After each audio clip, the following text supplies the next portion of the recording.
पाहे जया खाया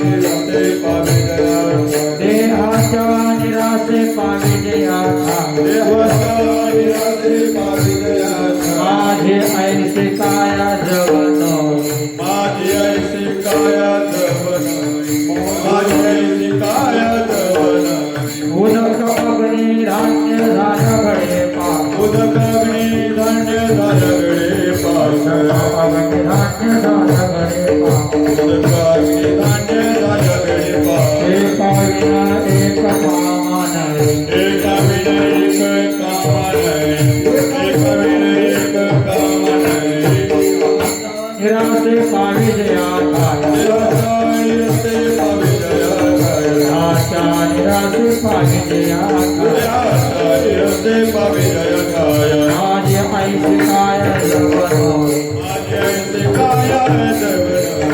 माझे ऐसे काय कामने मद करते साथ कामने मद करते साथ कामने मद करते साथ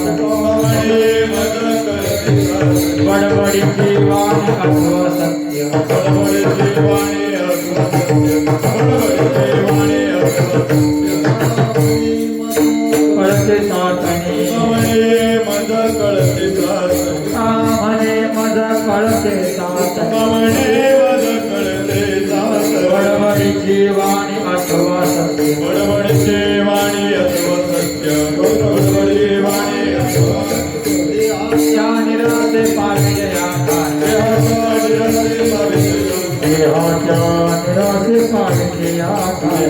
निरसे पाविजया माझे ऐसे काय जगनो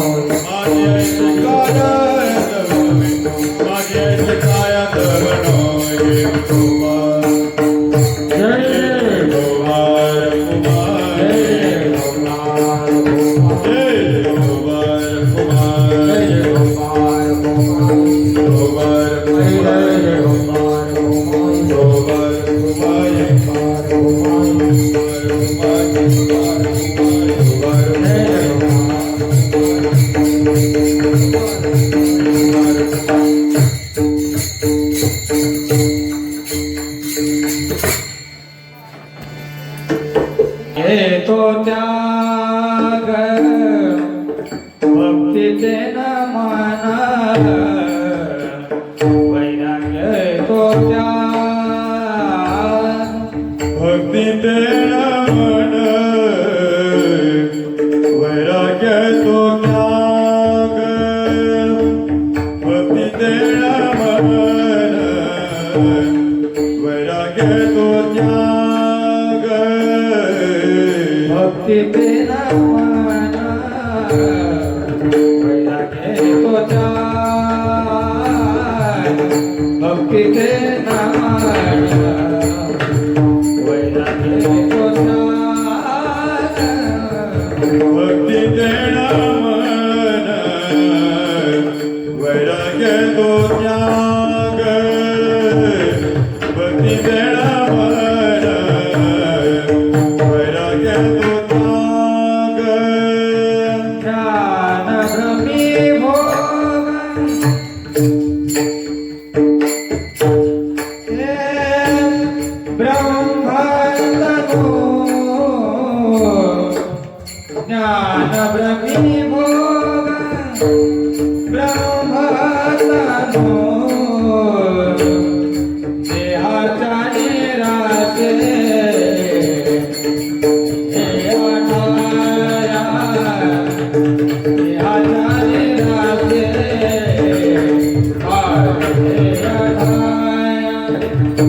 ज्ञान ब्रह्मी भोग प्रमातनो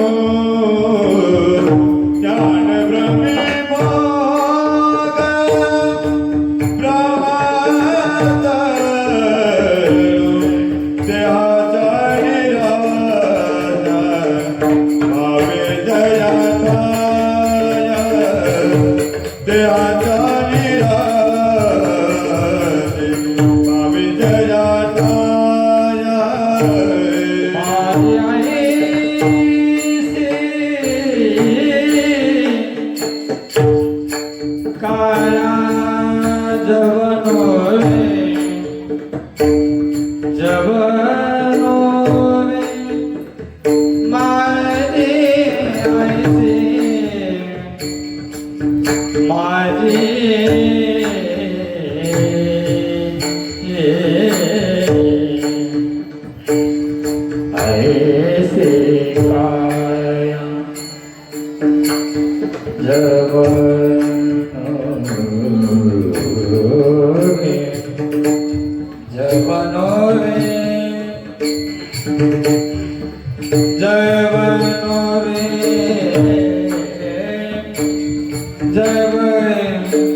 ऐसी काया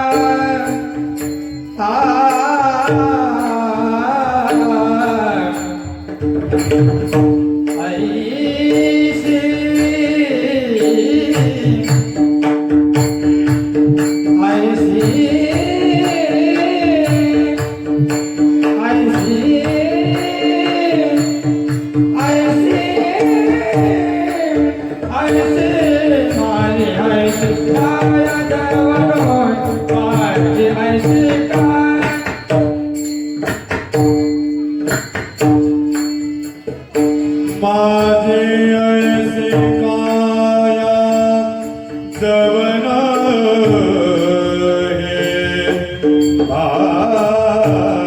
माझी ऐसी काया जवन हे माझे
भक्ती ते नमन वैराग्य तो त्याग, भक्ती ते नमन वैराग्य तो त्याग, ज्ञान ब्रह्मी भोग ब्रह्मतनो, देहाच्या निरसनी पाविजे आठाया, माझी ऐसी काया जवनुहे,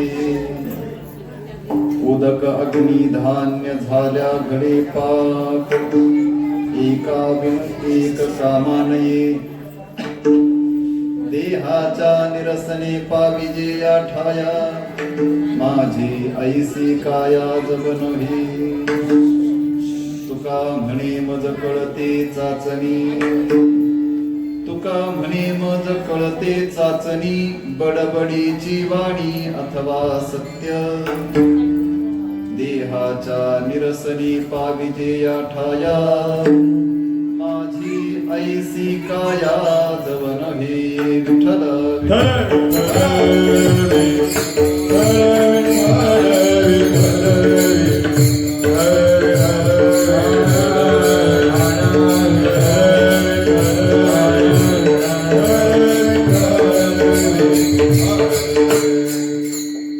यं ब्रह्मा वरुणेन्द्र रुद्रमरुतस्तुनुवन्ति दिव्यैस्तवैः, वेदैः साङ्गपदक्रमोपनिषदैर्गायन्ति यं सामगाः, ध्यानावस्थित तद्गतेन मनसा पश्यन्ति यं योगिनो, यस्यान्तन्न विदुःसुरासुरगणा, देवाय तस्मै नमः। पाण्डुरङ्गाकरो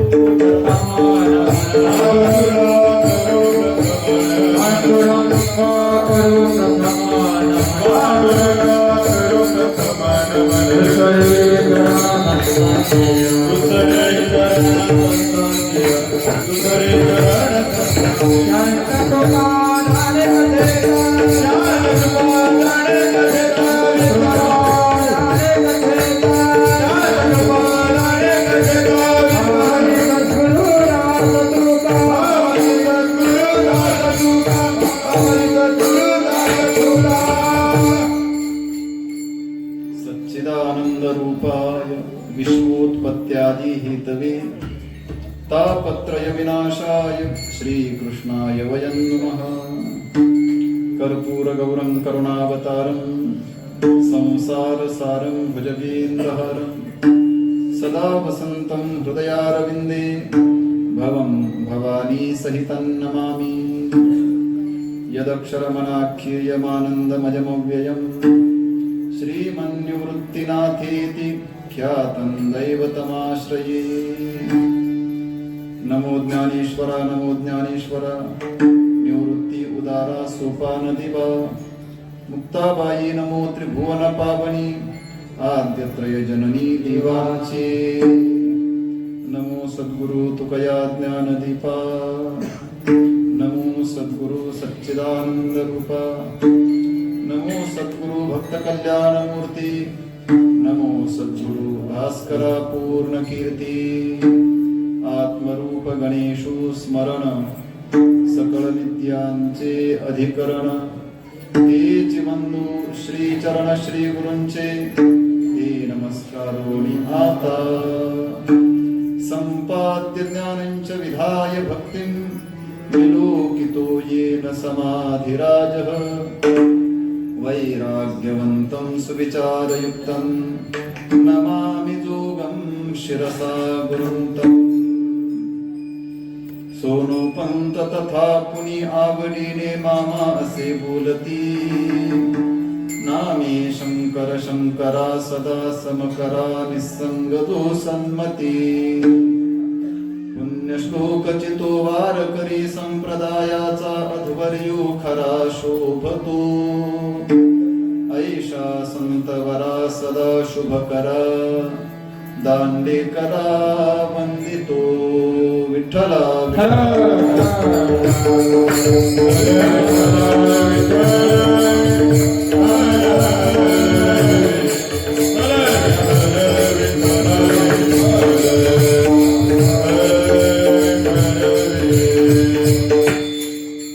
भक्ती ते नमन वैराग्य तो त्याग भक्ती ते नमन वैराग्य तो त्याग ज्ञान ब्रह्मी भोग ब्रह्मतनु देहाच्या निरसनी पाविजे या ठाया माझी ऐसी काया जव नव्हे.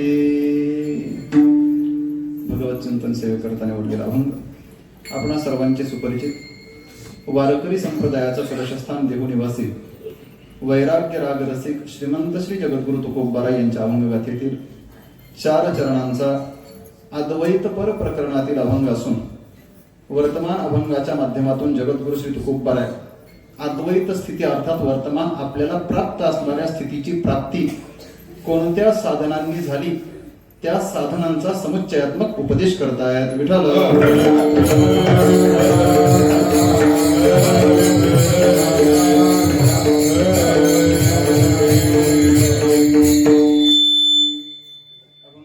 प्रारंभ करण्यापूर्वी अगदी अल्पसा परिहार प्रतिवर्षाप्रमाणे आपल्या श्री क्षेत्र पिंपळगाव खाम या नगरीमध्ये गेल्या 39 वर्षापासून संपन्न होत असणारा हा अखंड हरिनाम सप्ताह याही वर्षी मोठ्या प्रेमाने उत्साहात आणि उत्सवपूर्ण वातावरणामध्ये संपन्न होतोय.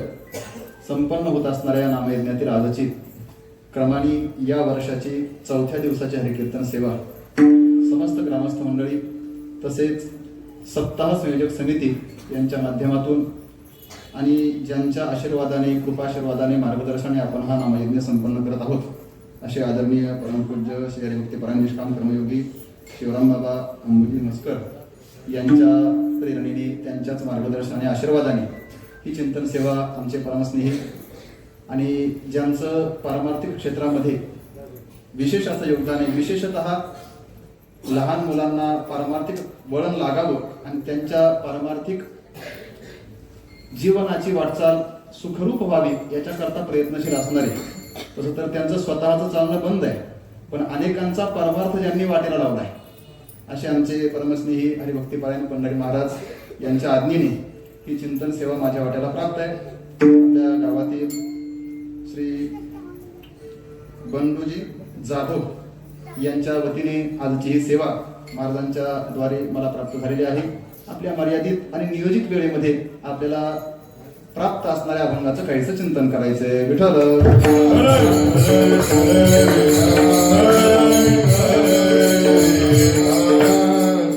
सेवेकरता निवडलेला अभंग जगद्गुरु श्री तुकोबारायांचा आहे.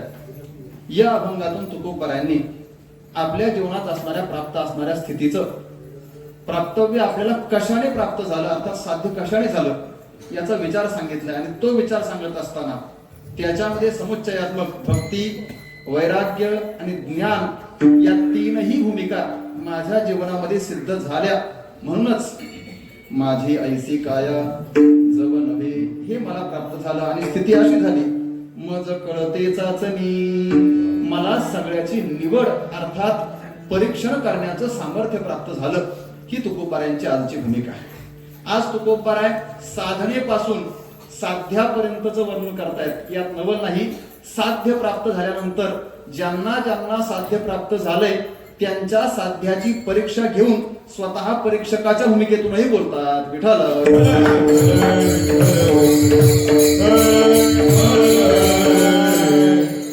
जगद्गुरु श्री तुकोबारायांची गाथा म्हणजेच तुकोबारायांचं समग्र जीवन आहे. ज्या वेळेस आपण संत वचनांकडे पाहतो संत वचनांच्या विचारामध्ये आपण त्यामध्ये प्रवेश करतो त्यावेळेस आपल्याला हळूहळू कळायला तयार होतं किंवा कळायला लागतं काय की संतांची वचनं ही केवळ सामान्य वचनं नाहीत. जसं तुकोबाराय बोलतात ना मज कळते चाचणी बडबडीची वाणी अथवा सत्य बोलणारा जे बोलतोय ते खरंच अनुभवाचं बोलतोय का उगाच पाठ करून बडबड करतोय ते तुकोबारायांना कळावं. मग या दोन भूमिकांचा जर क्रमाने विचार करायचा झाला तर एक भूमिका आहे पाठांतर करून बोलण्याची.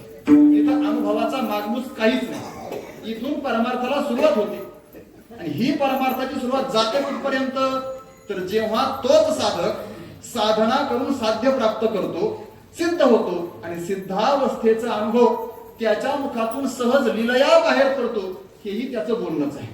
मग सुरुवातीला जेव्हा तो पाठांतरण करून बोलायला लागतो तेव्हाही तो बोलताना दिसतो आणि ज्या वेळेस तो अनुभवाचं सांगताना दिसतो त्यावेळेसही तो बोलतानाच दिसतो. पण या दोघांच्याही बोलण्यात महद अंतर आहे. दोन्ही दिसती सारखी वर्म जाणे तो पारखी. आज तुकोबार आहे, या दोघांचंही वर्म जाणणारे स्वतः झाले. विठ्ठल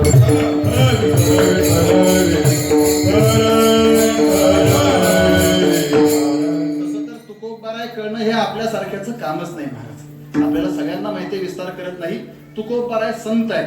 विशेषतः मी नेहमी सांगत असतो तुकोबारायांना संत म्हणण्यापेक्षा तुकोबारांना जर विचारलं ना तुम्ही संत आहात का, तुकोबारा म्हणतात आम्ही संत नाहीत, मग आम्ही भक्त आहे, आम्ही साधक आहोत. तुकोबारांना स्वतःला संत म्हणून घ्यायला कधीही आवडत नाही. आणि हे तर परमार्थाचं खरं वर्म आहे. परमार्थिकाला आपल्या अवस्थेचं आपल्यावर झालेलं आरोपण किंवा आपल्या अवस्थेच्या सिद्ध संबंधाने आपल्याला जी काही संज्ञा प्राप्त होते ना ती संज्ञा परमार्थिकाला आवडत नाही. तोच खरा परमार्थिक. आपलं थोडस उलट आहे. आपल्याला जी अवस्था प्राप्त नाही तीही नाव आपल्याला लागावी असं आपल्याला वाटतं. आपल्याला काय वाटतं, मला नाही काही कळलं. ज्याला स्वर कळत नाही त्याला वाटतं माझ्या नावापुढे गायनाचं आहे. ज्याला ताल कळत नाही त्याला वाटतं माझ्या नावापुढे मृदंगाचार्य. आणि ज्याला कीर्तनातलं काही कळत नाही त्याला वाटतं माझ्या नावापुढे कीर्तनकार लावलं पाहिजे.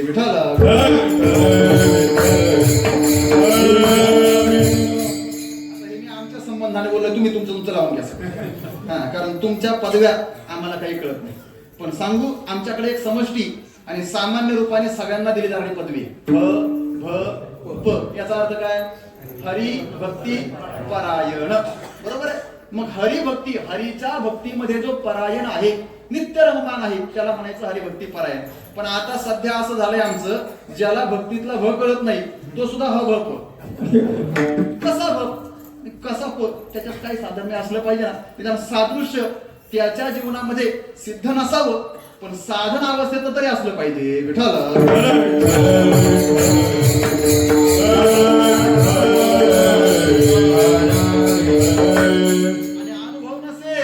तुकोबारा बोलतायत अनुभवावाचोनी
बडबड ते खरं सांगू का, अनुभवा वाचून बरोबर असते तर हे पूर्वार्ध आठवलं नसतं. मी सिद्ध केलंय, फक्त बरोबर नाही, अनुभव आहे. विठ्ठल कोणत्याही क्षेत्रातला अनुभव हा त्याच्या बोलण्यातून व्यक्त होतो, त्याच्या कृतीतून व्यक्त होत असतो. आणि तो जर व्यक्त होत असेल तर त्या बोलण्याला किंमत आहे, तर त्या बोलण्याला त्या कृतीला अर्थ आहे. नाहीतर मग अनुभवाचं विचाराचं पाठबळ नसेल आणि केवळ कृती दिसत असेल तर त्या कृतीला काही अर्थ परमार्थामध्ये राहत नाही. परमार्थामध्ये तसं तर दोन्ही गोष्टी महत्वाच्या आहेत. एक अनुभव नाम विचार आहे आणि दुसरी कृती म्हणजेच क्रियाशीलता. दोन्ही गोष्टी असल्या पाहिजेत. आपल्याकडे कधी कधी विचार असतात तर कृती अजिबात नसते. कधी कधी कृती असते, विचार अजिबात नसतो. काही माणसं फार विचारशील असतात पण त्यांना कृती करायला आवडत नाही. म्हणजेच विचार इतका, आता मी सांगत नाही, विचार हे परमार्थाचा परम साधनच आहे. विचारात जायते बोध ही पंचदशीकारांची भाषा आहे का? किंवा जगद्गुरु श्री तुकोबारांनी स्पष्ट सांगितले ना, विचारा वाचून न पविते समाधान नंतर क्षण क्षणाची करावा विचार. हा विचारही असला पाहिजे, पण जो विचार असतो ना त्या विचारांचा अनुभव कृतिशीलतेत असला पाहिजे. विचार हा कृतीत आला पाहिजे, क्रियाशील असला पाहिजे. नाहीतर बऱ्याच लोकांना विचार करायला जमतो, क्रिया जमत नाही. काहींना क्रिया जमते, विचार जमत नाही. गुरुवर्य स्वानंद पुणेवासी राजेश्वरानंदजी यांच्या मुखातून एक उदाहरण ऐकलं तर फार गोड. त्यांनी आपलं विचार आणि कृती या दोघींचाही समन्वय माणसाच्या जीवनात कसा असावा याच्याकरता विनोबाने सांगितलं होतं. कारण त्यांचं ते हा उत्साह आता प्रयागचा कुंभमेळा झाला ना, याच्या पूर्वी 12 वर्षापूर्वी जेव्हा प्रयागला कुंभमेळा होता त्यावेळेस त्यांची कथा ऐकण्याकरता महाराष्ट्रातून हजारो लोक गेले होते. त्याच वेळेस नेमकी कथा चालू व्हायच्या 2-4 दिवस अगोदर त्यांचं देहावसान झालं तर सोडून द्या. पण मला सांगायचं त्यांच्या मुखातली कथा, त्यांच्या मुखातला विनोद आहे. त्यांनी सांगितलं होता विनोदाने, विचार आणि कृती माणसाच्या जीवनात किती गरजेचे. म्हटलं एका माणसाने पेपरला बातमी दिली, जाहिरात दिली, काय नोकर पाहिजे. आणि आता सध्याची परिस्थिती अशी आहे की माणसाला नोकरी करायला आवडते, बरोबर आहे ना? कारण कोणी म्हणतो नोकरी लावायला पाहिजे. त्याच्यामुळे ज्याला कळत नाही, आता ते मला काही त्याचा अनुभव नाही जास्त, पण असं म्हणतात का नोकरीवाला पाहिजे. त्यातल्या त्यात मुलीचा बाप असेल तर त्याला अपेक्षा कोणाची असते? नोकरीवाल्याचीच असते. मग त्यात सरकारी का? आता महाराज सरकारी काय खाजगी काय, पण ते नोकरी असली ते संपला. आता तर माणसं म्हणतात चिटकलेला असला पाहिजे. तो इलेक्ट्रिकच्या वायरला जरी चिटकलेला असला तरी चालतो, सोडून द्या. त्याने पेपरला बातमी दिली, जाहिरात दिली, नोकर पाहिजे.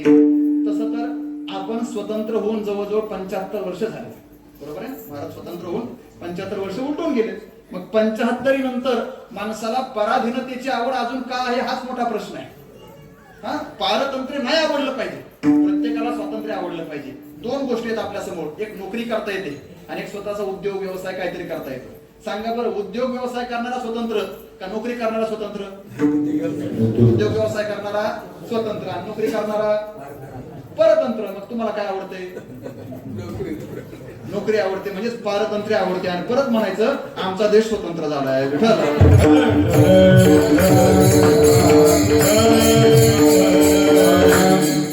याने बातमी दिली आणि त्या बातमीला प्रतिसाद म्हणून एक जण नोकरी करण्याकरता याच्याकडे आला. फक्त बातमी दिली होती नोकर पाहिजे. कसली नोकरी आहे, काय नोकरी आहे, किती पगार आहे, किती वेळ आहे, काहीच माहित नव्हतं. तो आला, म्हटला साहेब मला तुमच्याकडे नोकरी करायची. तो म्हटला वा फार छान, मग काम काय पहिल्यांदा सांगा. कारण काम जर मला जमत असेल तर मी तुमच्याकडे राहील, नाहीतर मग कामच जमत नसेल, माझी योग्यता नसेल तर मी काम करू शकणार नाही, मी थांबू शकत नाही. काम काय? तो म्हटला काम काहीच नाही, थोडस छोटस काम आहे, अगदी सोपं आहे. काय? फक्त विचार करायचा. काम काय सांगितलं? फक्त विचार करायचा. हा विचार, आता हा विचारातच पडला, कारण कामच होतं विचार करायचं. तो म्हटला म्हणजे काहीच नाही. म्हटला तू 8 तास कर, 10 तास कर, नाहीतर 24 तास कर, पण काम काय? फक्त विचार करायचा. शारीरिक कष्ट काहीच नाही, कुठं बटन दाबायचं नाही, कुठं काही सही करायची नाही, कुठं काही इकडचं वस्तू उचलून तिकडं ठेवायची नाही, फक्त काम काय करायचंय? विचार करायचा. तो म्हटला वा फारच छान आहे, पण म्हटला किती वेळ? तुला जेवढं जमेल तेवढं. आणि पगार म्हटला तुला किती पाहिजे ते सांग. हा म्हटला इतकं सोपं काम. बरं विचार करायचं, हे काम काय अवघड आहे का? काय नाही, दिवसभर अंथरुणावर पडून राहायचं आणि मालकाने विचारलं काय करतोय, विचार करतोय. इतकं सोपं काम. हा म्हटला इतकं सोपं काम आपल्याला आयुष्यात कुठेही भेटणार? फार चांगलं, ठीक आहे म्हटला करतो. पगार किती देणार? मालकाने विचारलं तू किती घेणार? जुना का? हा म्हटला मला कमीत कमी 10,000 रुपये पगार पाहिजे. मालक म्हटला दिला. इतक्या सहज? आता आश्चर्यात पडला. 10,000 पगार मागितल्या दिलाय आणि काम काय? फक्त विचार करायचं. फारच आनंदात झाला. तो म्हटला मालक कधीपासून जॉईन व्हायचंय? मालक म्हटले कधी होतो? उद्या सकाळीच. दुसऱ्या दिवशी आता तो ओळखटी घेऊनच आला ड्युटीवर. कसा आला? ओळखटी घेऊन आला. आल्यानंतर आला, मालकाला सांगितलं महाराज माझं ऑफिस केबिन. तो म्हटला तुला जिथं जागा भेटून तिथंच. काम सोपं आहे ना. मग त्याने मालकाच्याच घरात काय ऑफिस असेल तिथं कोपऱ्याला आपली ओळखट लावली, त्याच्या घरीच लावली आणि ते लावल्यानंतर तिथे बसला आणि मग हा विचार करायला लागला. पण विचार करता करता याच्या सहज लक्षात आलं, आपल्या मालकाने म्हणजे ज्याच्याकडे आपण कामासाठी आलो त्याने पेपरमध्ये बातमी दिली, आपण बातमी वाचली, इतक्या सहज आपण आलो आणि आल्या त्याने आपलं काम काय सांगितलंय? फक्त विचार करायचा. पगार किती द्यायचं कबूल केलंय? 10,000. मी फक्त शब्द टाकला 10,000, त्याने लगेच 10,000 द्यायला तयार केली. मग एवढा उदार मालक आणि एवढं सोपं काम आपल्याला मिळालंय, पण आपल्याला जर हा सहज नुसते विचारावारी 10,000 देत असेल तर या मालकाची महिन्याची कमाई किती असेल या विचारात हा पडला. आणि मग तो म्हटला मालकाला विचारूच. बरं, आता या विचाराचं उत्तर विचारल्याशिवाय भेटणार नाही. तो मालकाकडे यायला मला मालक, मला एक प्रश्न पडला. काय प्रश्न? एवढाच आहे की मला तुम्ही सहज काम सांगितलं विचार करायचं आणि एका शब्दावर पगार द्यायचं कबूल केलंय 10,000 रुपये महिन्याला. मग मला असा प्रश्न पडलाय, मला जर तुम्ही महिन्याला 10,000 देत असाल तर तुमचा खर्च भागवून तुमचं घर चालून एवढा देण्याकरता तुमची महिन्याची कमाई किती असेल? हा मला पडलेला प्रश्न आहे. मालकाने सांगितलं माझी कमाई फार जास्त नाही, मग मला महिन्याला फक्त 5,000 रुपये भेटतात. मालकाला महिन्याला फक्त किती भेटतात? 5,000. आणि नोकराला द्यायला तयार किती झालाय? 10,000. आता हा अजून विचारात पडला. हा आता विचारच करायचा होता ना. हा म्हटलं विचार करायचा फुटायची पाळी. हा मालकाला भेटतात 5,000 आणि आपल्याला कामाला ठेवलं विचार करायचा आणि पगार किती देणार आहे? 10,000. भागणार कसं? हा मालक एवढं कर्ज कुठून काढणार? मग म्हटला मालक माझं काय डोकं याच्यावर चालेल, मग मला फक्त एवढंच सांगा, तुम्हाला 5,000 भेटतात आणि तुम्ही मला 10,000 द्यायला लागले, हे भागणार कसं? मालक म्हटले त्याचा विचार तू करायचा. तुला कशाला ठेवलंय? विचार करायला ना. मग मला काम सांग, मी काही काम करेल, पण विचार मात्र तू करायचा. विठाला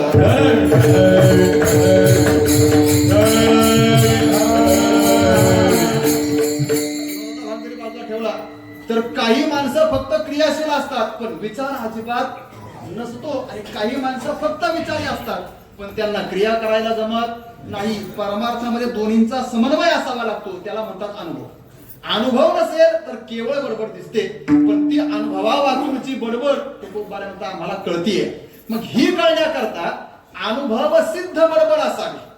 अनुभवाशिवाय अनुभव रहित बडबड परमार्थात चालत नाही. आणि अनुभव रहित बडबड असेल तर तिला काय म्हणायचंय? ज्ञानोपाऱ्यांच्या भाषेत अनंत वाचाळ बरळ ती बरळ त्या कैसा दयाळ आले आले, त्या कैसा दयाळ आले आले, त्या कैसा दयाळ आले आले.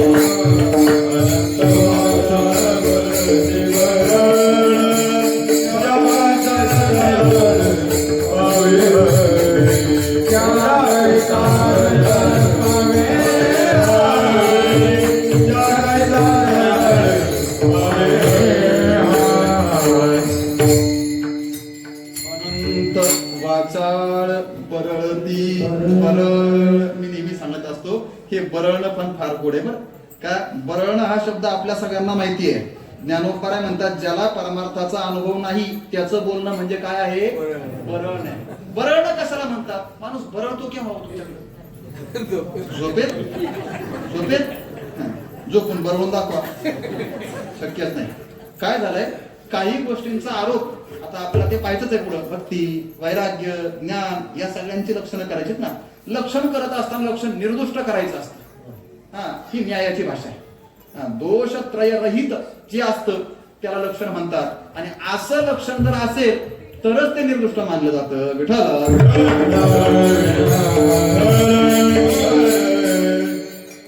विषय म्हणून बोलतो, आपलं बरळण्याचं चाललंय ना. मला अभंगाचा थोडासा तरी विचार सांगायचा आपल्या समोर. तर बरळणं हे झोपेत कधीच होत नाही. मग बरळणं हे स्वप्नात होत असतं. अवस्था त्रयाचा विचार शास्त्राने सांगितलेला आहे. आता आपण आहोत ती जागृती. जागृती म्हणजे जागा असणं. ही कोणती अवस्था आहे? जागृती. आहेत ना सगळे जागे अजून? हा मग आपण सगळे आहोत ती अवस्था सध्याची आहे जागृती. आपण गाढ झोपेत असतो तिला म्हणतात सुषुप्त अवस्था.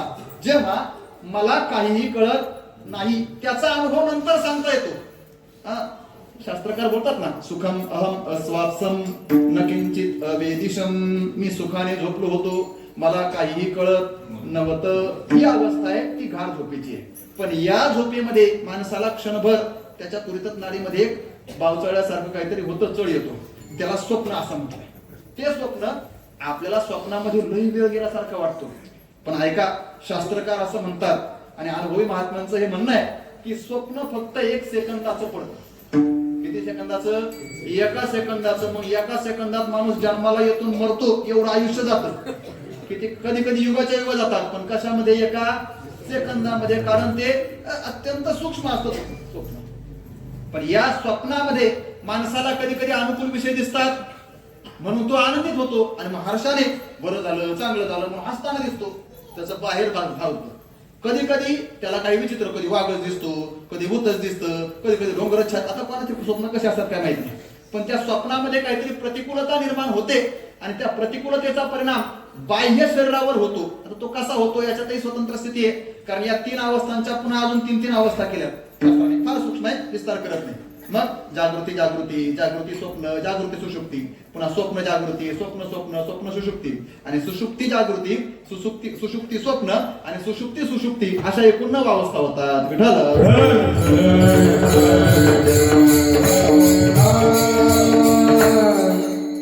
जेव्हा माणूस गाढ झोपलेला असतो ना तेव्हा तो बरळत नाही, मग तो स्वप्नात जातो आणि स्वप्नात काहीतरी पाहतो. ते पाहणं त्याला तिथं आवरत नाही, त्या पाहण्याचा परिणाम, आणि मग तो बाहेरच्या शरीरावर प्रगट होतो. म्हणतो आपण त्याला काय म्हणतो, हे बरायला लागलं.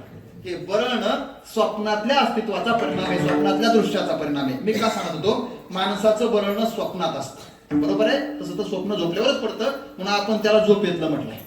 पण स्वप्न झोपेच्या नंतर असल्यामुळं, स्वप्न ही स्वतंत्र अवस्था असल्यामुळे बरळणं स्वप्नातच आहे हे लक्षात ठेवा. का बोलतोय, बरळणं स्वप्नातलं वेगळं आणि अजून एक स्वतंत्र बरळणं आहे, जागेपणातलं बरळणं. आमचे गुरुवर्य आदरणीय वैकुंठवासी विठ्ठलराव गोले ते नेहमी म्हणायचे, बुवा 2 प्रकारचे बरळण आहेत.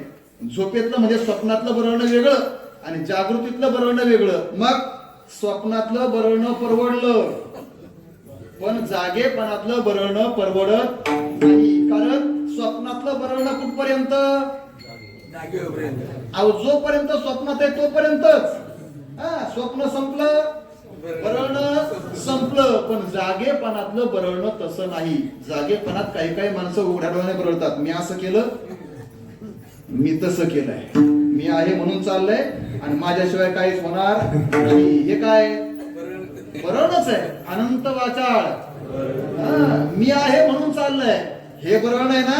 या बरळण्याचा परिणाम असा आहे देवा, हे बरळणं जो बरळतो त्यालाही त्रास देत आणि ज्याच्या ज्याच्या कानावर पडतं ना त्या प्रत्येकाला त्रास देत राहत. विठाला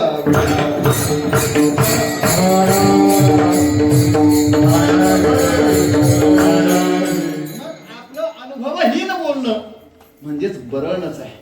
असं बरळणं संतांना पटत नाही, मान्य नाही. जोपर्यंत परमार्थाचा अनुभव नाही तोपर्यंत तुकोबाराय कधीच बोलले नाहीत. हे लक्षात ठेवा. तुकोबारायांनी अभंग रचना कधी करायला सुरुवात केली माहितीये, जेव्हा साक्षात नामदेवरायांनी आणि भगवान पांडुरंग परमात्म्याने स्वप्नात येऊन सांगितले काम करावे कवित्व वावगे निमित्त बोलू नये.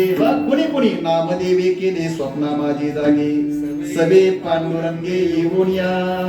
तुकोबाराय म्हणतायत स्वतः नामदेव महाराज आणि भगवान पांडुरंग परमात्मा आले, त्यांनी मला स्वप्नात आल्यानंतर जाग केलं आणि मला सांगितलं कविता करा, कवित्व करा. का उरले ते शेवटी, ती माग नामदेवरायांची प्रतिज्ञा आहे ती पूर्ण करायची.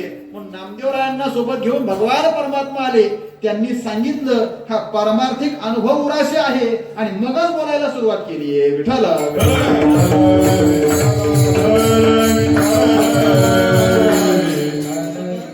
ते बोलणं म्हणजे तुकोबारायांचं अभंग रचना करणं हा बोलण्याचा विचार वेगळा आणि त्यात आमच्या सारख्याचं बोलणंही आहेच. पण या बोलण्यालाही काही मर्यादा तुकोबारांनी घातल्या.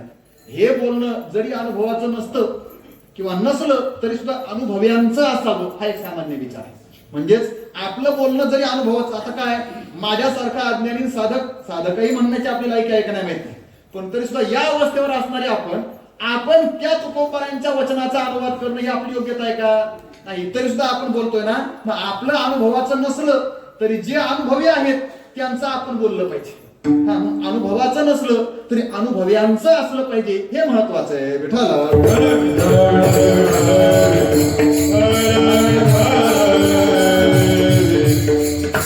आणि तुकोबारायांचा अनुभव हा अत्यंत परिपक्व आहे. तसं तर तुकोबारायांचा अनुभव तुकोबारायांनी सुद्धा सांगितलंय, माझ्याकडे पाहणारे माझ्याकडे अनुभवी म्हणून पाहतील किंवा न पाहतील हा त्यांचा दृष्टिकोन आहे. पण मी कोण आहे आणि मी कसा आहे याचा जर परिचय करून घ्यायचा असेल ना तर इतरांना विचारू नका. मग दृष्टीने पाहणारे माझा वरचा अनुभव सांगतील.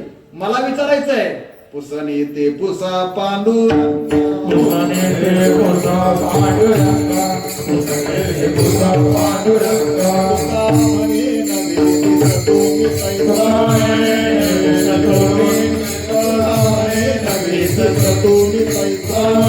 नवे दिसतो मी तैसा.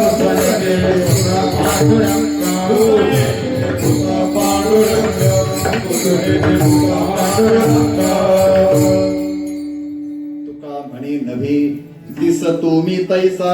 तुकोबाराय म्हणतात मी जसा दिसतो ना तसा मी नाही. आता तुकोबाराय कसे आहेत हे तुकोबारायांचं समग्र चरित्र आपण थोडक्यात डोळ्यासमोर घ्या. 41-42 वर्षाचा तुकोबारायांचा वयोमानाचा काळ या मृत्यूलोकात. मग वयाची बाल्यावस्था तुकोबारांनी सांगितलं, बालपणी 80 वर्षे गेली. 12 लहान मुलांबरोबर खेळण्यामध्ये 12 वर्षे गेली हे तुकोबारांनी स्वतःचं चरित्र सांगितलं. त्याच्यानंतर 12व्या-13व्या वर्षी तुकोबारांवर संसाराची जबाबदारी येऊन पडली. संसार तुकोबारांनी वाढवला. दुकानदारी, व्यवहार हा सगळा वाढवला वडिलांच्या पश्चात. कुठपर्यंत? आयुष्याच्या 17व्या-18व्या वर्षापर्यंत. त्याच्यानंतर 18वं वर्ष सरलं आणि याच काळात दुष्काळ पडला. दुष्काळी आलेली, द्रव्य नेला, मान नेला, स्त्री नेली, सगळं काही गेलं. हे सगळं गेलं, पण जाता जाता तुकोबारायांची संसारातली आसक्तीही घेऊन गेली. तुकोबारायांची संसार प्रवृत्तीही घेऊन गेलो. संसाराच्या नावी संपलं झालं. सगळा संसार शून्य करत करत आता तुकोबाराय वळाले. पण तुकोबारायांच्या जीवनाचं वळण कुठं गेलं? थोडासा विचार करण्यासारखा भाग आहे. माणसाच्या जीवनात प्रत्येक वेळेस प्रतिकूलता येत असते, अडचणी येतच असतात. आणि अडचणी नाही आल्या तर माणसाचं जीवन कसं चांगलं जीवन? असं आता ऐकलं आपण गुरुवारांच्या मुखातून अनेक लोक सांगत असतात, काय ज्या जीवनात अडचणी जास्त ना त्याने समजायचं आपण योग्य मार्गावर चाललो. हा, मग अडचणी येणारं जीवन माणसाच्या समोर आलं आणि अडचणी असहनीय झाल्या का माणसं वळतात. पण कुठं वळावं हे न कळल्यामुळे योग्य दिशेला वळत नाही, अयोग्य रीतीने. मग कुणी खाण्याकडं, कुणी पिण्याकडं, कुणी अजून काही करण्याकडं. अगदी खाण्यापिण्यापासून तर आत्महत्येपर्यंत माणसाचं वळणच आहे. हे सगळं वळणं माणसाचं डायव्हर्ट होते. पण सांगू आता त्यातल्या त्यात तुलनेने दगडापेक्षा विटलो. पण काहीही झालं आणि कितीही कठीण प्रसंग आला होतं, माणसाच्या जीवनात इतक्या अडचणी येतात का माणसाला वाटतं याच्यापेक्षा न जगलेलं बरं, म्हणजे आत्महत्या केलेली चांगली. पण सांगू का, आत्महत्येसारखं दुसरं पाप नाही. बरं, माणसाने काहीही करावं पण आत्महत्या करू नये. विठाला याचा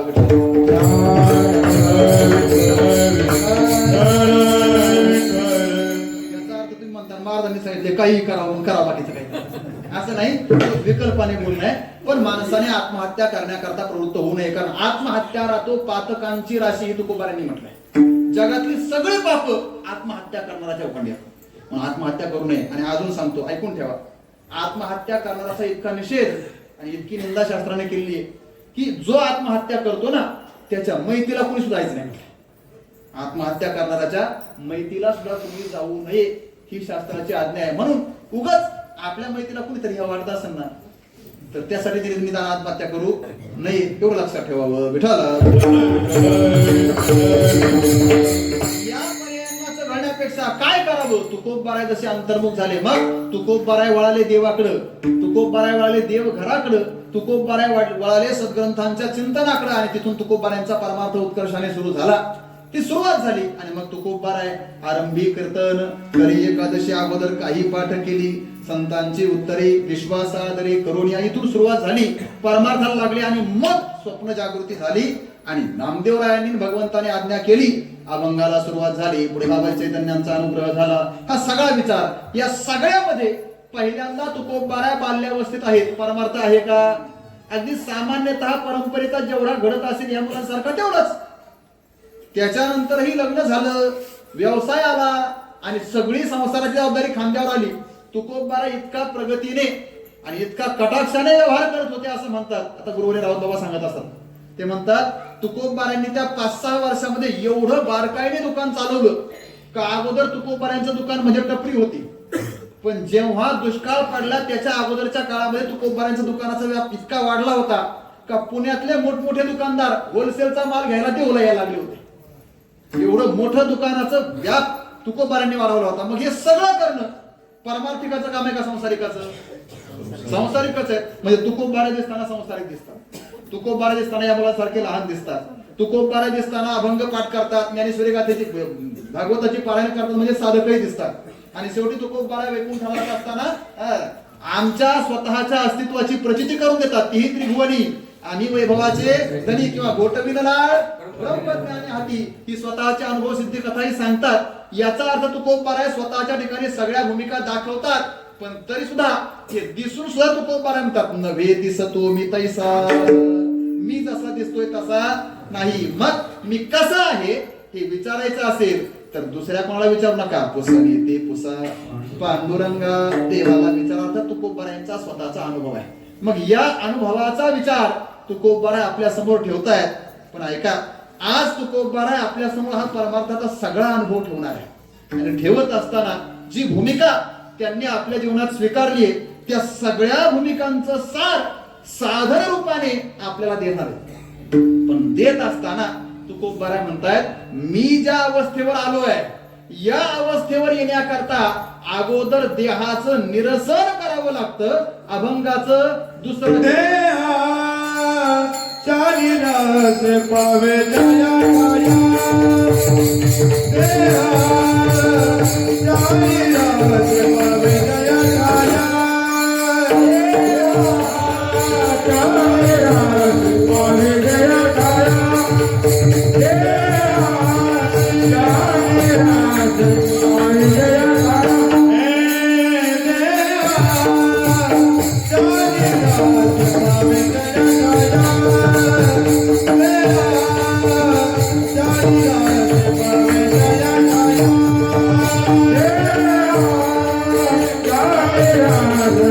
जया,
तुकोबारा ज्या अवस्थेला प्राप्त आहेत ना त्या अवस्थेचं प्राप्तव्य कशाने होतं याचा विचार तुकोबारा सांगतायत. देहाच्या निरसने पाविजे या ठाया, या ठाया म्हणजेच मी ज्या स्थितीवर आरूढ आहे त्या स्थितीवर तुकोबारा कोणत्या स्थितीवर आरूढ आहे याचा विचार फक्त करून पहा. तर तुकोबारांनी या स्थितीचा विचार फार सूक्ष्मतेने आणि अनेक अंगांनी केलेला आपल्याला पाहायला मिळतो. तत्वमसी विद्या ब्रह्मानंद सांग तेची झाला अंगे तुका आता तुकोबारा परमार्थाचं सर्वश्रेष्ठ साध्य म्हणजेच धर्म अर्थ काम मोक्ष या चतुर्विध पुरुषांपैकी सिद्ध आणि साध्य स्वरूप असणारा पुरुषार्थ जो सिद्ध पुरुषार्थ म्हणजेच मोक्ष पुरुषार्थ आहे त्या मोक्ष पुरुषार्थाला हस्तगत करून मग करतळी आवळे तैसा हरी ही तुकोबारांची अवस्था आहे. ज्ञानोबारांचं वचन आहे, पण अवस्था लक्षात घ्या, कारण तुकोबारांची अवस्था ही आहे. म्हणजेच आता हे प्रमाण आपण दररोज म्हणतो ना करतळी आवळे, काय अर्थ याचा? करतळी, कर म्हणजे हात, तळ म्हणजे हाताचा तळभाग, आणि करतळी म्हणजे हाताच्या तळभागावर आवळे. आवळे म्हणजेच आवळ कळतं का? आवळ हा खाण्याचा आवळ, हे आवळण्याचा आवळ. आवळा फळ आहे ना आपल्याकडे, फळ आवळा आपल्या हातावर ठेवला त्याला संस्कृत भाषेमध्ये आमलक म्हटलंय. संस्कृत भाषेत याच प्रक्रियेला करतल आमलकवत असं म्हटलेलं आहे. मग हाताच्या तळभागावर आवळा ठेवल्यानंतर तो आपल्याला जितका प्रत्यक्षाने स्पष्ट दिसेल ना तितका तैसा हरी तुकोबारा तेवढा स्पष्ट आम्हाला कोण दिसतोय? हरी दिसतोय, म्हणजेच देव दिसतोय. देवाला तळ हातावरील आवळ्याप्रमाणे प्रत्यक्ष पाहणारी तुकोबारांची अवस्था पहा.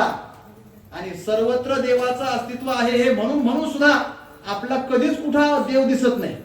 देव दिसत नाही यात नवल नाही महाराज, देव आहे हे सुद्धा आपण मान्य करायला तयार होत नाही. तुकोबारायांच्या स्थितीचा विचार स्वतंत्र आहे आणि आपल्या आता याला स्थिती तरी कशी म्हणायची मला ही आपली परिस्थिती झाली म्हणजेच अत्यंत दयनीय परिस्थिती आहे. माणसाच्या जीवनामध्ये निदान पारमार्थिक म्हणून घेत असताना तरी देव संत ग्रंथ याच्यावर थोडा विश्वास तरी ठेवायला शिकलं पाहिजे. आपली अवस्था अशी आहे देवाच्या नावाने गळ्यात माळा घालतोय, देवाच्या नावाने कपाळाला गंध लावतोय आणि देवाचं अस्तित्व सुद्धा स्वीकारायला आपण तयार होत नाही. विठ्ठल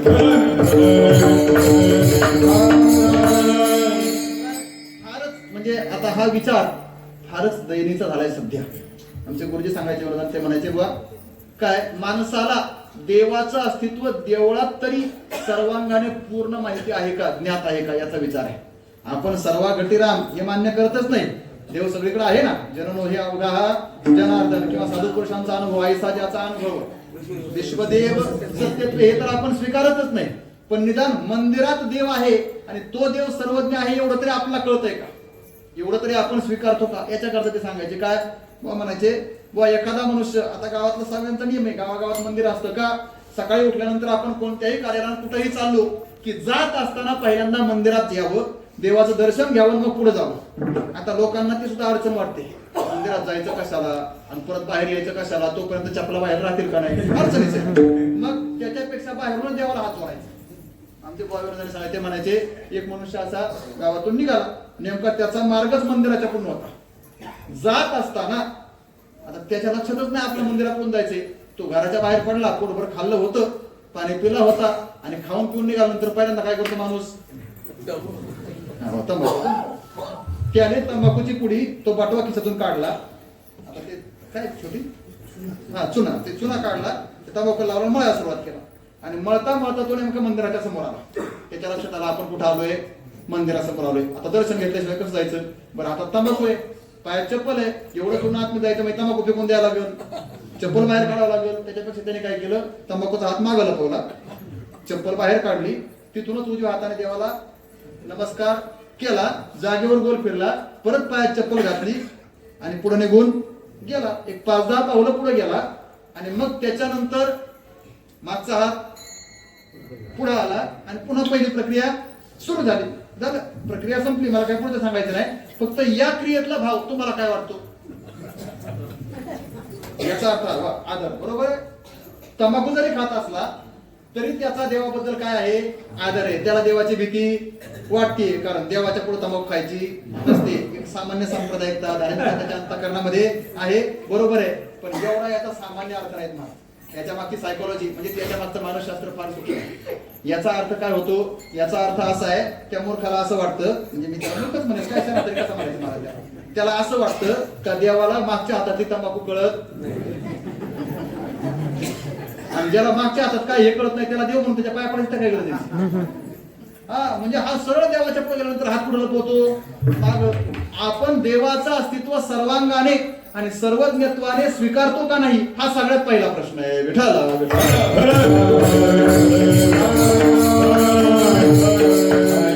देव आहे म्हणजे नक्की काय देव आहे कसा आहे देवाचं स्वरूप काय देव आहे हे म्हणायचं झालं पण त्याचं अस्तित्व आपण अनुभवाने किती स्वीकारतोय फार तुकोबारांनी तर याच्या संबंधाने फार गोड विचार केला. आहे देवा ऐसा वदवावी वाणी नाही ऐसा मनी अनुभवावा. तुकोबारा म्हणतात देवाचं अस्तित्व आहे म्हणायचं का नाही म्हणायचं हाच फार मोठा वादाचा प्रश्न आहे. मग देव आहे असं वाणीने बोलायचं आणि देव नाही हे मनाने अनुभवायचं. विठ्ठला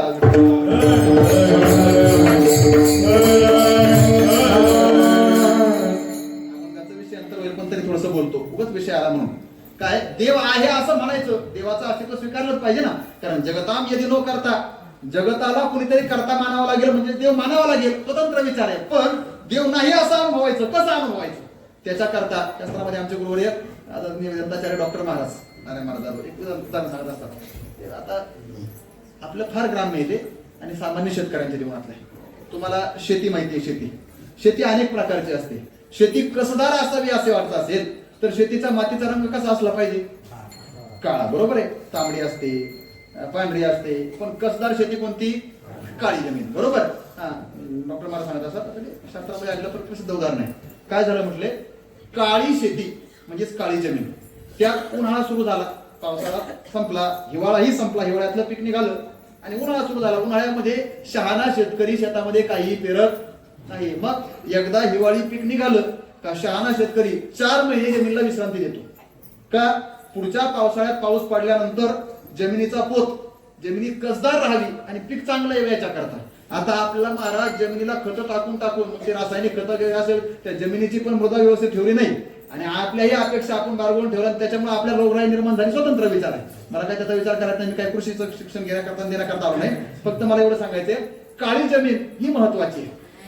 शास्त्र असं म्हणतं एक काळी जमीन आहे.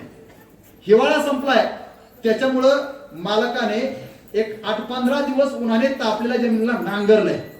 नांगरली जाते ना उन्हाळ्यामध्ये, नांगरली आणि काळी शेती आहे, नांगरली त्याच्यामुळे त्यात मोठे मोठे काय दिसणार आहे, ती सुद्धा कशी दिसणार, सगळी काळी. बरोबर, काळी शेती आहे त्याच्यामध्ये काळी ढेकळं आहेत आणि अशा शेतीमध्ये रात्र सुद्धा काळी. काळी रात्र कळते? काळी रात्र म्हणजे कोणती रात्र? अमावस्येची रात्र. अमावस्येची रात्र आहे, काळी रात्र आहे. मग मध्यरात्र आहे, 12 वाजले. शेती कोणती आहे? काळी. त्यात काय ढेकळं आहे. काळ्या शेतामध्ये अमावस्येच्या रात्रीला एक काळा माणूस, काळा म्हणजे आमच्या गोंच्या भाषेत दिवसा ज्याला बॅटरी घेऊन शोधावं लागतं, असा इतका काळा माणूस अंगावर काळे कपडे घालून झोपला.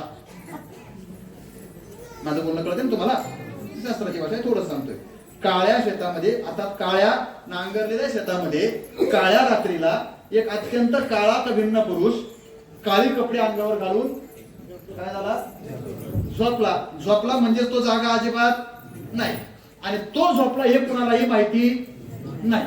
मग आता प्रश्न असा आहे, काळ्या शेतामध्ये काळ्या रात्रीला काळा माणूस काळी कपडे घालून झोपलाय आणि तो झोपला हे कुणालाही माहिती नाही. मग तो तिथं आहे का नाही? माझी भाषा तर कळते ना तुम्हाला? मी फार स्पष्ट बोलतोय. काळ्या शेतामध्ये काळ्या रात्रीला काळा माणूस काळी कपडे अंगावर घालून काय झालाय? झोपलाय. मग तो तिथं आहे का नाही? आणि तो आहे हे कुणालाही माहिती नाही. मग तो आहे का नाही? आहे. पण तो आहे असं म्हणायचं कुणी? तो आहे हे कुणालाच माहित नाही. काळ्या रात्रीला दिसायचा संबंध नाही. मग दुसरं कुणी तो आहे असं म्हणू शकत नाही. बरं, त्याने स्वतः मी आहे असं म्हणावं तर तो काय झालाय? झोपलाय. म्हणून तो सुद्धा मी आहे असं म्हणू शकत नाही आणि दुसरं कुणी त्याला पाहू शकत नाही म्हणून त्याला आहे असं म्हणू शकत नाही. मग तो आहे का नाही?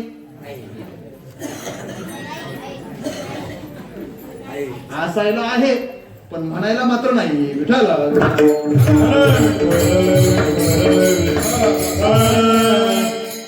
या जगामध्ये देवाचं अस्तित्व याच अंगाने स्वीकारावं लागतं. तो असायला आहेच पण म्हणायला आहे का नाही असा प्रश्न पडतो ना. म्हणून नाही असं नाही ऐसा म्हणी अनुभवावा हा स्वतंत्र विचार आहे. चला, मी काय सांगत होतो, तुकोबाराय आज बोलतायत, आपला पारमार्थिक अनुभवच सांगतायत, अद्वैत स्थिती सांगतायत आणि ती सांगत असताना म्हणतात देहाच्या निरसने पावितीया काया. मी ज्या अवस्थेवर आलोय ना, ही अवस्था देहाचा निराश करून प्राप्त झालेली. म्हणजेच आता मी संसाराच्या प्रांतामध्ये राहिलेलो नाही. मग संसाराचं उल्लंघन झालंय आणि मी आलोय परमार्थात. पण परमार्थात आल्यानंतर ही जी मला प्राप्त असणारी स्थिती आहे ती कशाने झाली असं जर कोणी विचाराल तर ऐका, मलाच झाली असं नव्हे, तुम्ही सुद्धा प्राप्त व्हाल. कशाने? देहाच्या निरसने. देहाचा निराश करावा लागतो म्हणजेच देहाला निरसून टाकावं लागतं आणि जोपर्यंत देहाचा निराश होत नाही तोपर्यंत तो संसारिकच आहे. दुःख म्हणे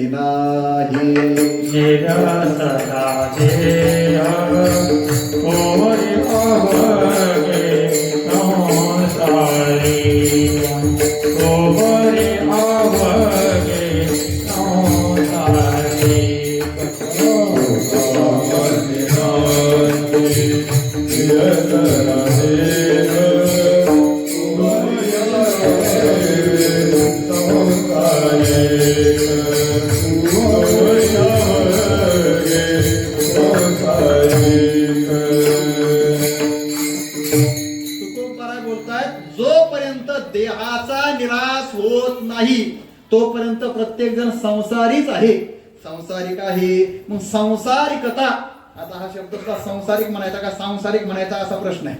काय झालंय, लिहिताना आणि वाचताना मला व्याकरण फार आवडतं, पण आता व्याकरण हा कीर्तनाचा विषय नाही तर माझी शोकांती काय करावं. पण अडचण आहे, व्याकरण माणसं अजिबात विचारात घेत नाहीत. अगदी शब्दात पदात अक्षरात नव्हे वर्णामध्ये व्याकरण सापडतं. वर्ण म्हणजे चोळीचं डाळीचं वर्ण नाही. व्याकरण शास्त्रामध्ये पहिल्यांदा वर्णमाला शिकवली जाते. अ आ ई ही आपली वर्णमाला आहे. आणि मग त्या अ आ ई ह्या वर्णमालेने आपण व्यंजन आणि स्वरांचं मिश्रण करावं. मग 12 कडे शिकायचे असते पहिल्यांदा. क का पुढं काच्या नंतर की का आणखी काय झाले रे काकी. हा चांगले हरकत हे व्याकरण आहे या सगळ्यात. आणि याच्या आता काय शब्दाची व्युत्पत्ती मराठीत आपण पाहत नाही, पण संस्कृत भाषेमध्ये प्रत्येक शब्दाची व्युत्पत्ती सांगितलेली. संस्कृत भाषेमध्ये कोणताही शब्द तयार होत असताना उगाच उचलला जेव्हा लावून ठेवला असा शब्द तयार होत नाही. मग त्याच्या बुडाशी काहीतरी व्याकरणाचे नियम असतात. त्याच्यासाठी पाणिनीय व्याकरण वगैरे हा स्वतंत्र विचार आहे. अष्टाध्यायी नावाचा स्वतंत्र ग्रंथ आहे 4,000 सूत्रांचा, पाणिनी मुनींनी रचलेला, स्वतंत्र आहे. मला काही विस्तार करायचा नाही. पण कोणताही शब्द तयार होत असताना त्याच्या मागचे स्वतंत्र शास्त्र आहे. त्या शास्त्रातून त्या शब्दाकडे पाहावं लागतं. आपण संप्रदाय म्हणायचं का सांप्रदाय म्हणायचं, मूळ शब्द आहे संप्रदाय, पण त्याला इक प्रत्यय लागतो ना, त्यावेळेस तो सांप्रदायिक असा होतो. मूळ शब्द आहे संसार, पण संसारिक नाही होत, सांसारिक. त्यावेळेस तो स्वतः सा होतो. आदिवृद्धी म्हटलंय त्याला व्याकरणामध्ये. सांसारिक असा शब्द प्रयोग होतो. परमार्थ आहे, परमार्थिक नाही होत, पारमार्थिक असं होतं. अध्यात्म आहे, आध्यात्मिक नाही, आध्यात्मिक. हे त्या प्रत्येक शब्दामागचं स्वतंत्र शास्त्र आहे. विठाला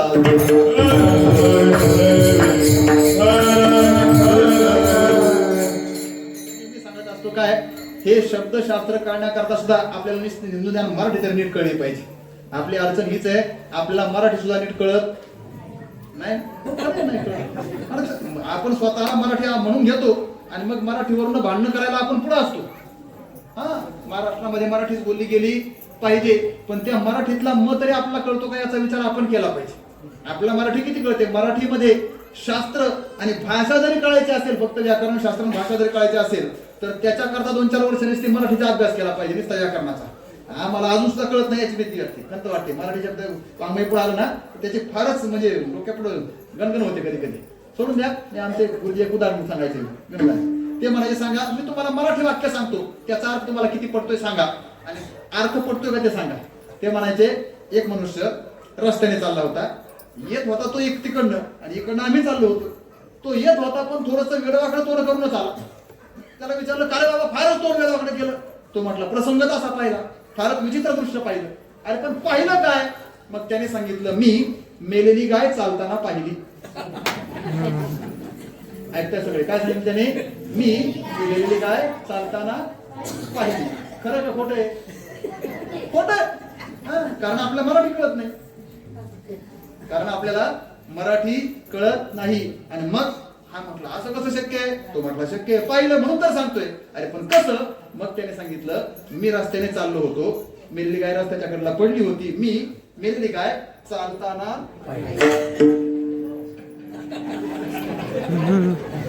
अजून पण नाही कळलं. पेटलं का नाही? पेटलं ना? आता ऐका, काय झालंय काय झालंय काय झालंय आपण मेलेल्या गायला चालवत होतो. ती गाय कशी आहे? मेली. ती चालणं शक्य आहे का? नाही. मग चालणारा कोण असला पाहिजे? मी. हा करता वाक्यातला चालतोय, हा पण मेलेल्या गायला चालवायला लागलोय. मग मेलेली गाय कसं चालणं शक्य आहे? अरे ती चालतच नाही. मग त्याच्या करता वाक्यामध्ये विरामचिन्ह असतात. मी मेलेली गाय स्वल्पविराम चालताना पाहिले. हा स्वल्पविराम मेलेल्या गायीला चालण्यापासून दूर करतो आणि चालण्याची क्रिया मिशी जोडतो. विठाला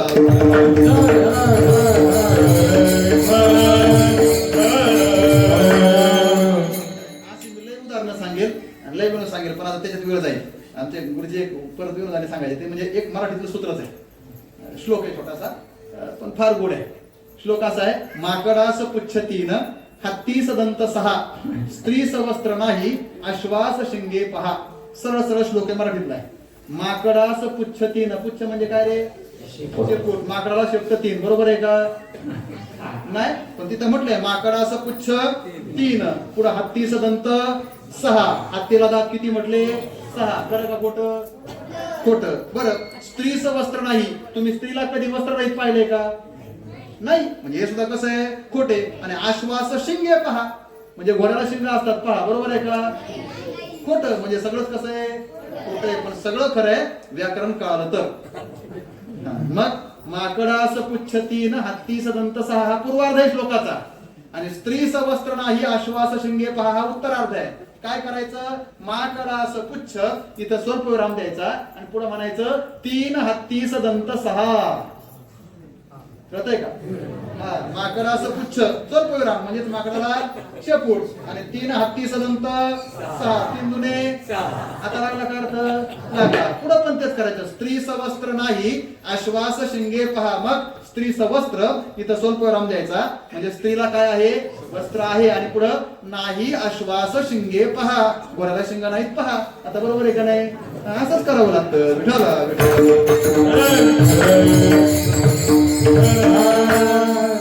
सोडून द्या. मी का सांगतोय? ही भाषा आहे. आपण सांप्रदायिक, पारंपरिक, आध्यात्मिक या शब्दांपासून आलो होतो.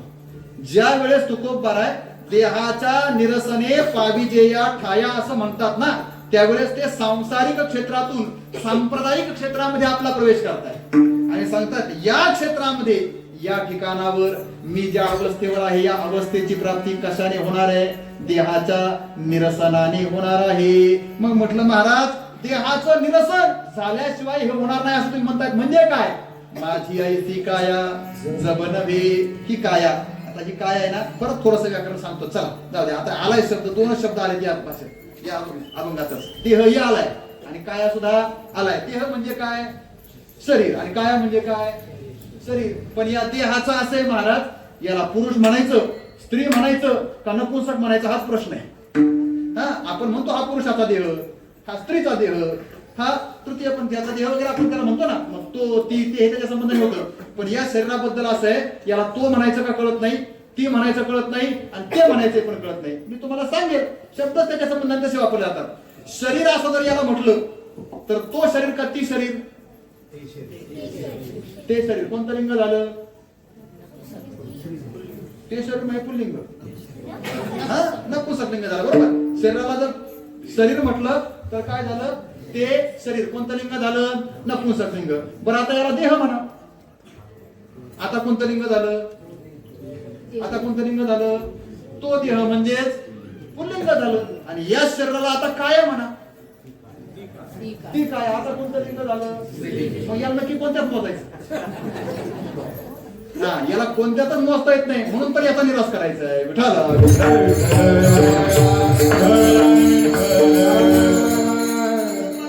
ऐसी काया जिला कशातच मोजता येत नाही आणि जिला काहीच रूपाने आहे असं म्हणता येत नाही, ती काया माझी ऐसी नव्हे. तिला माझं म्हणायच्या भानगडीत पडायचं नाही. या शरीराला माझं म्हणायचं नाही. भक्ताचं हेच लक्षण आहे. भक्त ऐसे जाणार, भक्त ऐसे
माझी ऐसी काया जव नव्हे देहाच्या निरसनी जे देही उदास. देहाच्या ठिकाणचं औदासीन्य म्हणजेच देहासक्ती पूर्णतः शून्य होणं ही माझी अवस्था आहे. आणि ही झाली कशाने? माझी ऐसी काया जव नव्हे. देहाच्या संबंधाने असणारं ममत्व संपलं.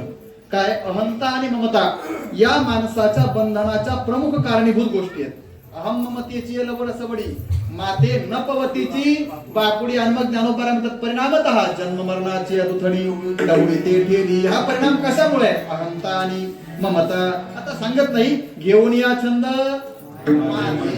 माझे वता मुक्त, पण बळच काय झालाय? बद्ध झालाय. माझं म्हटल्यामुळं. मग या कायेला माझं म्हटल्यामुळं झालं होतं, पण ते सगळं संपलं. माझी ऐसी काया जव नव्हे हे संपलं. म्हणून तर पाविजे या ठाया.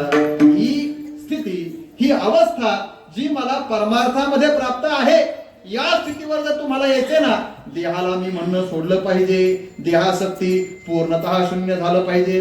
देहाच्या संबंधाने निरसन घडलं पाहिजे. म्हणजे देहाचा भाव जीवाच्या अंतःकरणामध्ये राहायला नकोय. मला वैकुंठवासी वेदांतवादी जगन्नाथानंदचं एक वाक्य फार आवडतं आणि गोड आहे, मी नेहमी सांगत असतो. ते नेहमी सांगायचे बुवा जीव हा मध्यभागी उभा आहे. आनंदचं वाक्य ते म्हणायचे बुवा जीव हा मध्यभागी उभा आहे. जीवाच्या एका बाजूला देव आहे आणि एका बाजूला देव आहे. कळतंय ना? जीव मध्ये उभा आहे. जीवाच्या एका बाजूला देव आहे आणि एका बाजूला देह आहे. पण जीवाची गंमत अशी आहे, जीवाने जर देहाकडे तोंड वळवलं तर देवाकडे पाठ होते आणि देवाकडे तोंड वळवलं तर देहाकडे पाठ होते. आता जीवाने ठरवायचंय नक्की कोणाकडे वळायचं ते. देवाकडे वळाला तर देहाकडे पाठ होणार आहे आणि देहाकडे वळाला तर देवाकडे पाठ होणार आहे. मग जीवाने कुणाकडे वळलं पाहिजे? वळलं कोणाकडे पाहिजे? देवाकडे. जीव वळतोय कोणाकडं? देहाकडं. आता हे तुम्ही काय म्हणताय आणि ते प्रत्यक्ष आहे, सगळ्यांना काय निर्विवाद आहे, यात शंकाच नाही. नाहीतर मग कीर्तनाला लोक बसताना आणि कीर्तनाला येताना देवाचा विचार करून आले असते. आता आमची अडचणाची आहे, आम्हाला कीर्तनाला जर यायचं म्हटलं ना तरी आरशात आमचा देह पाहून यावा लागतो. मग कीर्तनाला येताना माणसं मेकअप करून येतात, लग्नातच नाही. आणि आता तर फार गंमत आहे महाराज, कीर्तन करापेक्षा ऐकणाऱ्यांची पण जास्त ऐकतात. सगळ्यांनाच मेकअप करायची हौस झाली आहे. मेकअप शिवाय कीर्तन होतच नाही, ही सगळ्यात मोठी अडचण आहे. विठाला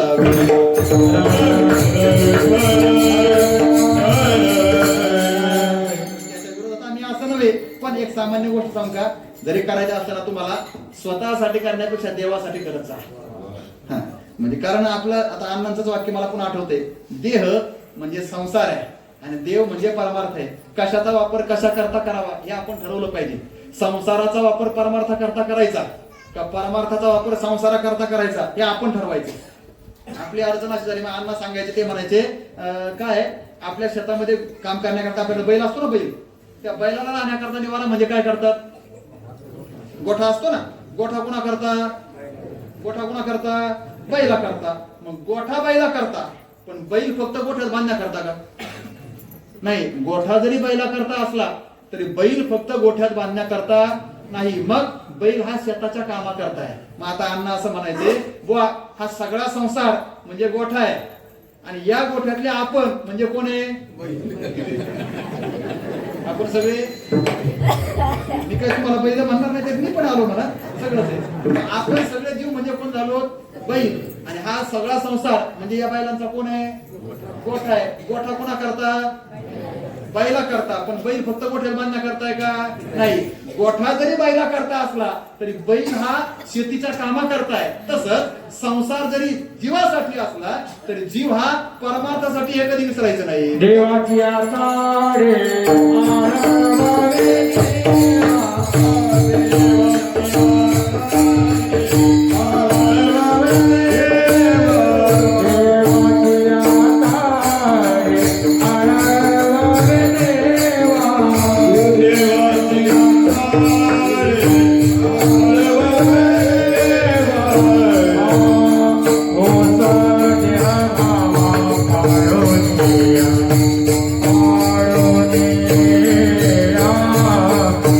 Oh,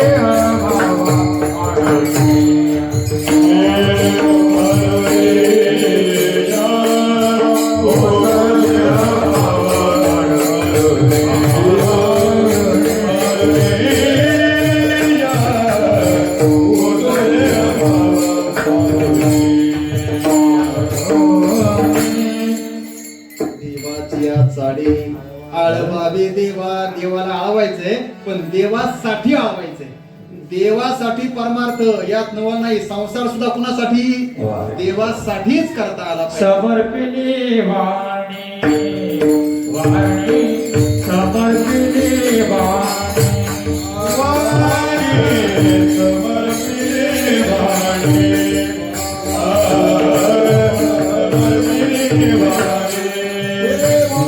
पांडुरंग घेते धनी पांडुरंग घेते धनी पूजा होती मुक्तावर पूजा होती मुक्तावर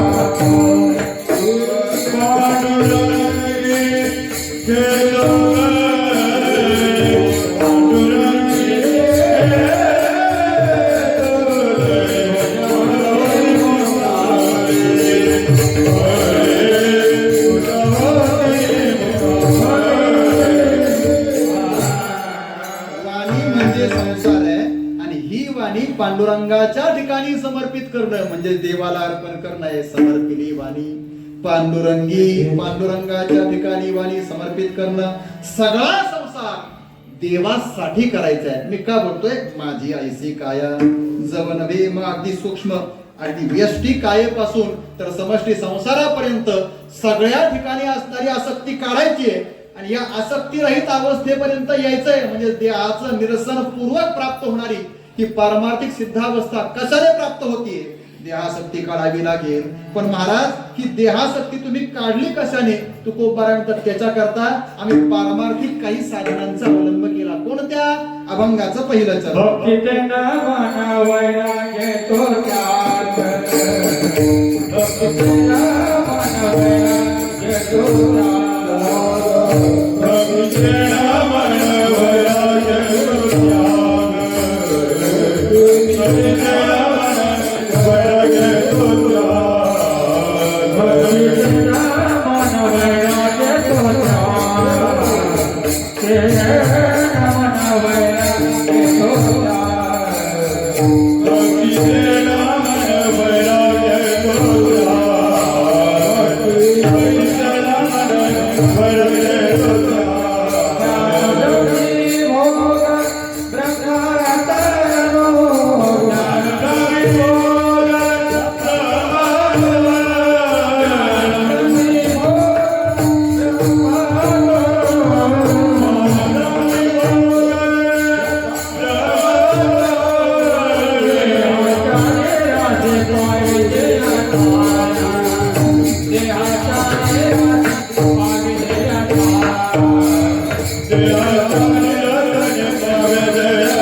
पाविजे या ठाया माझी ऐसी काया जवनली.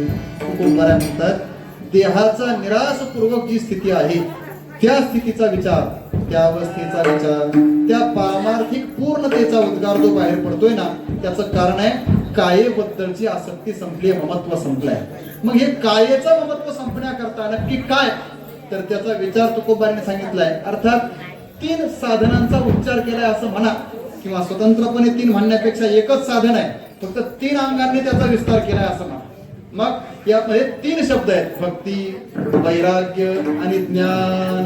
या 3 गोष्टींचा विचार आहे. पण ऐका, या 3 गोष्टी फक्त नावाने सांगितल्या नाहीत, मग या तिघांचीही स्वतंत्र लक्षणच तुकोबारांनी या अभंगात केली. काय व्याकरणामध्ये कोणत्याही विषयाचं सूत्र आलं का ते सूत्र काहीतरी कार्य करतं, काही संज्ञा करतं, काही विधी करतं, काही अजून स्वतंत्र काही कार्य करतात वगैरे. तर इथं हे जे पहिलं चरण आहे ते संज्ञा सूत्र म्हणायला हरकत नाही. म्हणजे 3 प्रकारच्या संज्ञा आपल्या भाषेत व्याख्या तुकोबारांनी या अभंगात केल्यात पहिल्या चरणात. भक्ती कशाला म्हणायचं हे सांगितलंय, वैराग्य कशाला म्हणायचं तेही सांगितलंय, आणि ज्ञान कशाला म्हणायचं तेही सांगितलंय. भक्तीचं लक्षण अगदी एका शब्दात सांगितल्या. अत्यंत काय सूत्र कशाला म्हणायचं याचं लक्षण सांगत असताना शास्त्रामध्ये म्हटलंय अल्पाक्षरम असंदिग्धम सारवत विश्वतोमुखम असतो भमनवद्यंच सूत्रम सूत्रविदो विदुः. त्याचं सूत्राचं पहिलं लक्षण आहे अल्पाक्षरता, थोडक्यात पण सगळं येतं त्याला म्हणायचं सूत्र. थोडक्यात असतं पण ते असतं कसं, सगळं असतं त्याला म्हणायचं सूत्र. मग भक्ती या शब्दाचं लक्षण थोडक्यात एका शब्दात, वैराग्य शब्दाचं लक्षण थोडक्यात एका शब्दात, आणि ज्ञान शब्दाचंही लक्षण थोडक्यात. तिघांचीही लक्षणं जगद्गुरु श्री तुकोबारा या पहिल्या चरणात करतात. ज्ञानोबाऱ्यांची, तुकोबाऱ्यांची हातोटी आहे. अत्यंत मोठा विषय जरी असला तरी थोडक्यात 2-2, 3-3 शब्दात, कधी कधी एका शब्दात ते सगळा विषय सारभूत म्हणून सांगतात. आणि मग असा सांगणं, आता याच्यामध्ये कोणत्याही प्रकारचा दोष नाही. बरं, मी मग सांगितलं होतं ना, या एकांनी लक्षणाचा विचार करत असताना हे दोषत्रय राहित्य सांगितलंय ते इथं पाहायला मिळेल. दोषत्रय म्हणजे कोणतंही लक्षण करायचं असेल तर अतिव्याप्ती, अव्याप्ती आणि असंभव हे 3 दोष तिथं नसावे लागतात. 3 दोष नसावे लागतात म्हणजेच अतिव्याप्ती नसावी, अव्याप्ती नसावी आणि असंभव नसावा. आता हे पुन्हा सांगायचं म्हटलं त्याच्यातच भगीरथ आहे. फक्त कळण्याकरता थोडक्यात सांगतो, आणि वेळेची मर्यादा आहे मला माहिती, मी बरोबर 10 ते 15 मिनिटं थांबणार आहे. फक्त ही लक्षणं जरी आपल्याला कळली तर भक्ती, ज्ञान आणि वैराग्य आपल्याला नंतर समजून घेता येईल. पहिल्यांदा ही लक्षणं कळावी. लक्षणातले दोष काय, कोणतंही लक्षण करायचं असेल तर ते लक्षण करावं कसं. नैयायिकांची भाषा, न्यायशास्त्रकारांची भाषा ऐकून ठेवा. काय, एका माणसाने विचारलं गाय कशाला म्हणायचं. काय विचारलंय, गाय कशाला म्हणायचं. गोहो किम लक्षणम, गायीचं काय लक्षण आहे, लक्षण करा, गायीची व्याख्या करा. आणि मग प्रत्येक वेळेस एक जण उठतोय आणि गायीचं लक्षण सांगतोय, पण सांगत असताना त्याच्यामध्ये काहीतरी दोष येतात.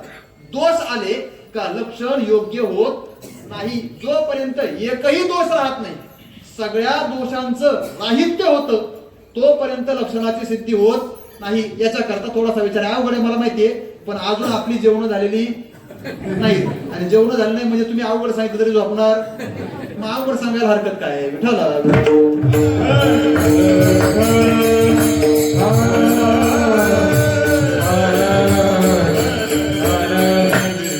अतिव्याप्ती, अव्याप्ती आणि असंभव असे 3 दोष लक्षणामध्ये नसावे. त्याच्याकरता मी सांगतो, ऐका थोडंसं बारकाईने. थोडंसं लक्ष दिलं तर लगेच कळण्यासारखा विषय. लक्षण करायचे गायीचं. गोहो किम लक्षणम, गाय कशाला म्हणायचे. मग एक जण आला आणि तो म्हटला गायीचं लक्षण ऐका. काय, गायीचं लक्षण पहिल्यांदा सांगितलं एकाने, शृंगित्वम गोहो लक्षणम. म्हटले जिला शिंग असतात तिला गाय म्हणायचं. ऐकताय ना तुम्ही, काय लक्षण सांगितलं, जिला शिंग असतात तिला म्हणायचं गाय. मग गायीला शिंग असतात म्हणून शिंग असतात ती गाय असं म्हटलं तर लक्षण बरोबर आहे का. नाही का. बरं, कुत्र्याला पण शिंग असतात, हा, बैलाला पण शिंग असतात. म्हशीला असतात का तुमच्याकडे शिंग नसतात. हा, म्हशीला पण शिंग असतात, शेळीला पण शिंग असतात, हरणाला पण शिंग असतात, गाढवाला पण शिंग नसतात. तुम्ही जागे येतात. मग जर शृंगित्वम गोहो लक्षणम, जिला जिला शिंग असतात तिला गाय म्हणा असं जर लक्षण केलं तर म्हशीला पण काय म्हणावं लागेल, गायच म्हणावं लागेल. हरणाला पण ते सिंगाचं हरण असतं ना, त्यालाही पण काय म्हणावं लागेल? गायच म्हणावं लागेल. म्हणून लक्षण निर्दोष नाही. लक्षणामध्ये काय आला? दोष आला. याला अतिव्याप्ती म्हटलंय. या दोषाला काय म्हटलंय? अतिव्याप्ती. म्हणजे गायीला सोडून दुसऱ्या ठिकाणी लक्षण चाललं. गायीवर तर लक्षण आहेच, पण गाय सोडून दुसरं लक्षण चाललं. मग त्याला विचारलं, हे लक्षण पुरं होत नाही, आता गायीचं दुसरं लक्षण सांग. गोहो अन्य किम लक्षणम. दुसरं लक्षण काय आहे? मग आता दुसरा एकदम उठला आणि तो म्हटला कपिलत्वम गोर लक्षणम. जी काळी असते तिला गाय म्हणायचं. काय म्हणायचं म्हटले? जी काळी असते तिला गाय म्हणायचं. आता लक्षण बरोबर आहे का चुकीचं आहे? गाय काळी नसते का? असते, पण हे अव्याप्त लक्षण आहे. गाय फक्त काळीच नसते. कधी कधी गाय पांढरी पण असते, कधी कधी गाय तांबडी पण असते, कधी कधी गाय हिरवी पण असते. मग जर कपिलत्वम गोह लक्षणम म्हणजे काळी असते तीच गाय असं म्हटलं तर तांबडीला गाय म्हणता येणार नाही, पांढरीला गाय म्हणता येणार नाही, बांडी असेल तर तिला गाय म्हणता येणार नाही. म्हणून हे लक्षण सुद्धा पुरेपूर बसत नाही. पहिल्या लक्षणामध्ये अतिव्याप्ती होती. लक्षणाला लक्ष्य पदार्थाला सोडून अन्यत्र लक्षण गेलं. दुसऱ्या लक्षणामध्ये लक्ष व्यापक राहिलं आणि लक्षण मात्र परिच्छिन्न झालं, मर्यादित राहिलं. म्हणजे लक्षण लक्ष्याच्या एक देशावर आलं झालं. आता तिसरं लक्षण विचारलं. म्हटले काय? गोहो किम लक्षणम. गाय कशाला म्हणायचं सांगा लक्षण. तिसऱ्याने सांगितलं, म्हटला एकशपत्वम गोर लक्षणम. मग म्हटले काय? जिच्या पायाला एकच खुर असतं तिला गाय म्हणायचं. खुर कळतं का? खुर पायाला खुर असतं ना, नख असतात ना गायच्या पायाला. जिच्या पायाला एकच नख असतं तिला गाय म्हणायचं. बरोबर आहे का? चुकलं का बरं? हा तुला किती येत रे? बरोबर आहे. तो बैलाकडे गेला होता पण त्याच्या लक्षात आलं चुकतंय, मग तो परत गेला. गायीला एका पायाला एकच नख नसतं. किती असतात? 2 असतात. आणि लक्षण काय केलं? एकशपत्वम गोर लक्षणम. म्हणून हे लक्षण संभवतच नाही. म्हणून याला म्हटलं असंभव दोष. असंभव दोषामध्ये लक्षण लक्षाच्या ठिकाणी राहतच नाही. अव्याप्ती दोषामध्ये लक्षण लक्षित पदार्थाच्या एकाच अंगावर राहतं आणि अतिव्याप्ती दोषामध्ये लक्षण लक्ष्य पदार्थाला सोडून अन्यत्र जातं. म्हणून तिन्ही ठिकाणी लक्षण बसत संभवत नाही. मग लक्षण कसं असावं? तर आता ऐका. गोर किम लक्षणम. गायीचं काय लक्षण आहे? आणि मग शेवटचा उठला आणि त्याने निर्दुष्ट लक्षण सांगितलं. सासनादिमत्वम गोर लक्षणम. आता याच्यामध्ये बारकावे. जिच्या पोटाला 4 स्तन असतात तिला म्हणायचं गाय. पण हे लक्षण सुद्धा म्हशीकडे जाईल म्हणून त्याला सासना असा शब्द वापरलाय. सासना म्हणजे स्तनासहित गळ्याला जिच्या पोळी असते ना, जिच्या गळ्याला पोळी असते आणि पोटाला 4 स्तन असतात तिला काय म्हणायचं? गाय. शेळी? तुमच्याकडे गायच्या शेळीला पण पोळी असते का? शेळीच्या गळ्याला अगदी सांगू का? पोळी म्हणजे काय? ते शेळीच्या गळ्याला स्तन असतात ते वेगळ्या. स्तनांचा विचार नाही. पोटाला स्तन हे बोललोय मी. आणि गळ्याला काय असते? पोळी असते. गायच्या गळ्याला पोळी असते. पोळी तर कळते ना, पोळी खाल्ली म्हणून. गायच्या गळ्याला काय असते? पोळी असते. पण ही गावरान गायच्याच असते. जर्सी गायच्या गळ्याला नसते. जर तुम्ही जर्सी सांभाळत असता तर तुम्हाला अनुभव नसेल. आता ऐका. स्तन हे म्हशीलाही असतात पण म्हशीला पोळी नसते. पोळी बैलाला असते पण बैलाला स्तन नसतात. म्हणून स्तनही पाहिजे आणि गळ्याला पोळी असते. असे जे असते तिला काय म्हणायचं? काय? आता लक्षण बसलं की नाही? याला म्हणायचं निर्दोष लक्षण. तसं संत वाङ्मयामध्ये ज्ञानोपाराय करतील, तुकोपाराय करतील, पण लक्षण असं करतील ज्याच्यामध्ये एकही दोष राहणार नाही. भक्तीचं लक्षण केलंय भक्ती ते नमन. वैराग्याचं लक्षण केलंय वैराग्य तो त्याग. आणि ज्ञानाचं लक्षण केलंय ज्ञान ब्रह्मी ब्रह्मतनु भोग. ब्रह्मीभूत होऊन ब्रह्म तनुचा ब्रह्मस्वरूप होऊन ब्रह्माचा भोग घेणं याला म्हणायचं ज्ञान. विठ्ठल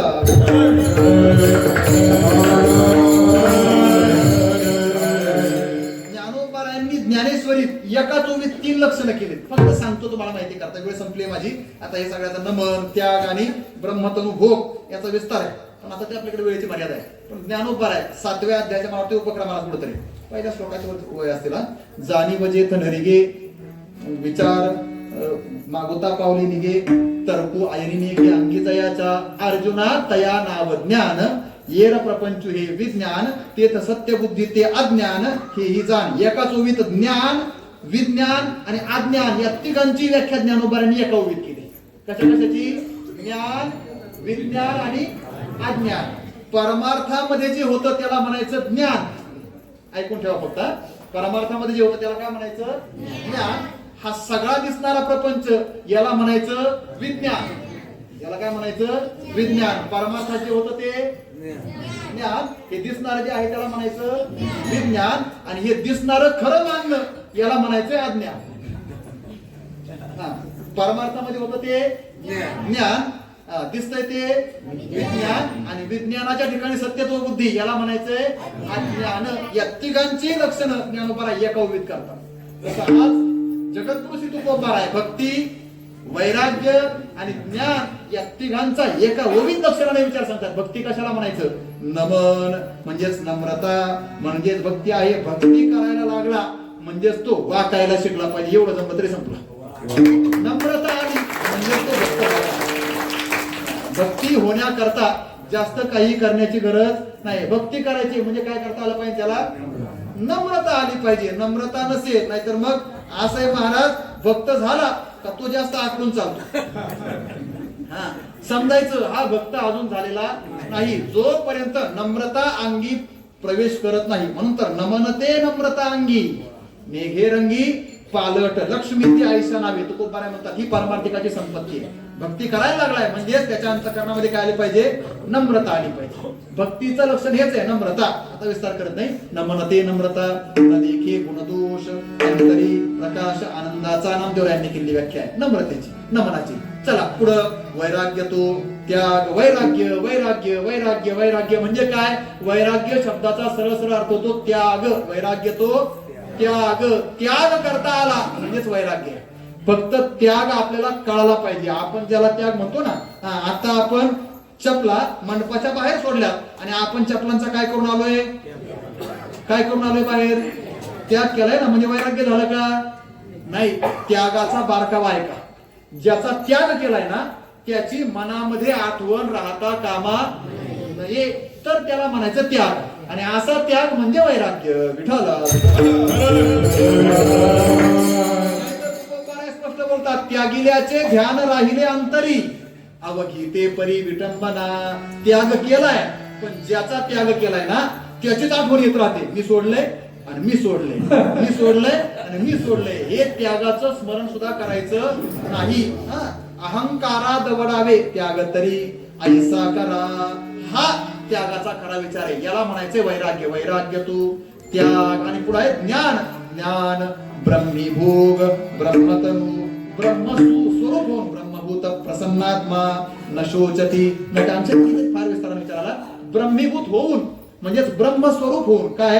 ब्रह्माला जाणणं म्हणजेच ब्रह्म होणं आहे. ब्रह्मविद ब्रह्मैव भवती ही शास्त्राची भाषा आहे. आणि आपण म्हणतो ना देव पहावयासी गेलो देवची. याला जाणणं म्हणजे तत्स्वरूप होणं आहे. मग ज्ञान म्हणजे काय?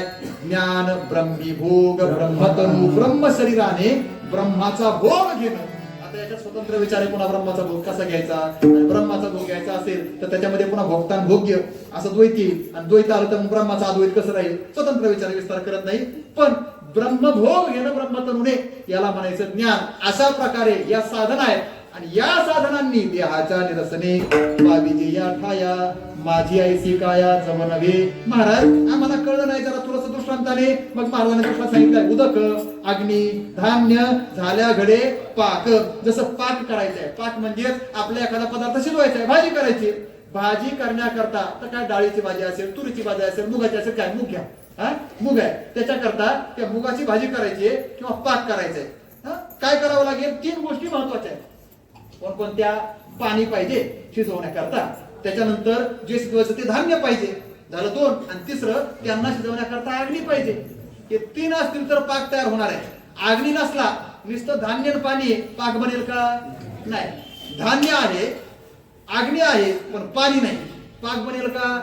लाही होईल पण पाक नाही होणार. पाणी आहे, अग्नी आहे आणि धान्यच नाही, पाक होईल का? नाही. तिघं पण पाहिजेत तेव्हाच पाक बनतो. पण एका विना एक कामा नाही. तसं या ठाया पाहिजे पण भक्ती, वैराग्य आणि ज्ञान तिघं पण पाहिजे. तिघांपैकी एक नसेल, भक्ती आहे, वैराग्य आहे, पण ज्ञान नाही. काय काय म्हणतो, आम्हाला भक्ती जमती, आम्हाला ज्ञानातलं काहीच नको आहे. ज्ञानाशिवाय भक्तीला पूर्णता नाही. आता काय आपण नेहमी सांगत असतो, भक्तीशिवाय ज्ञान पांगळ आहे आणि ज्ञानाशिवाय भक्ती आंधळी आहे. दोघांना एकमेकांची गरज आहे. आणि वैराग्याशिवाय ज्ञान तगू शकत नाही. विरक्ती वाचून काही ज्ञानाशी तगण्याची नाही. या तिघांची परस्परावलंबिता लक्षात ठेवली पाहिजे. एका विनयी एक कामा नाही. आणि यापैकी एखादा जरी नसेल तर तुकोबा म्हणतात त्याची चाचणी मला कळते खरं का खोटं अभंगाचं शेवटचं. तुका म्हणे मज कळते चाचणी, तुका म्हणे मज कळते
जय ज्ञानेश्वर माऊली, जय ज्ञानेश्वर माऊली. जय ज्ञानेश्वर माऊली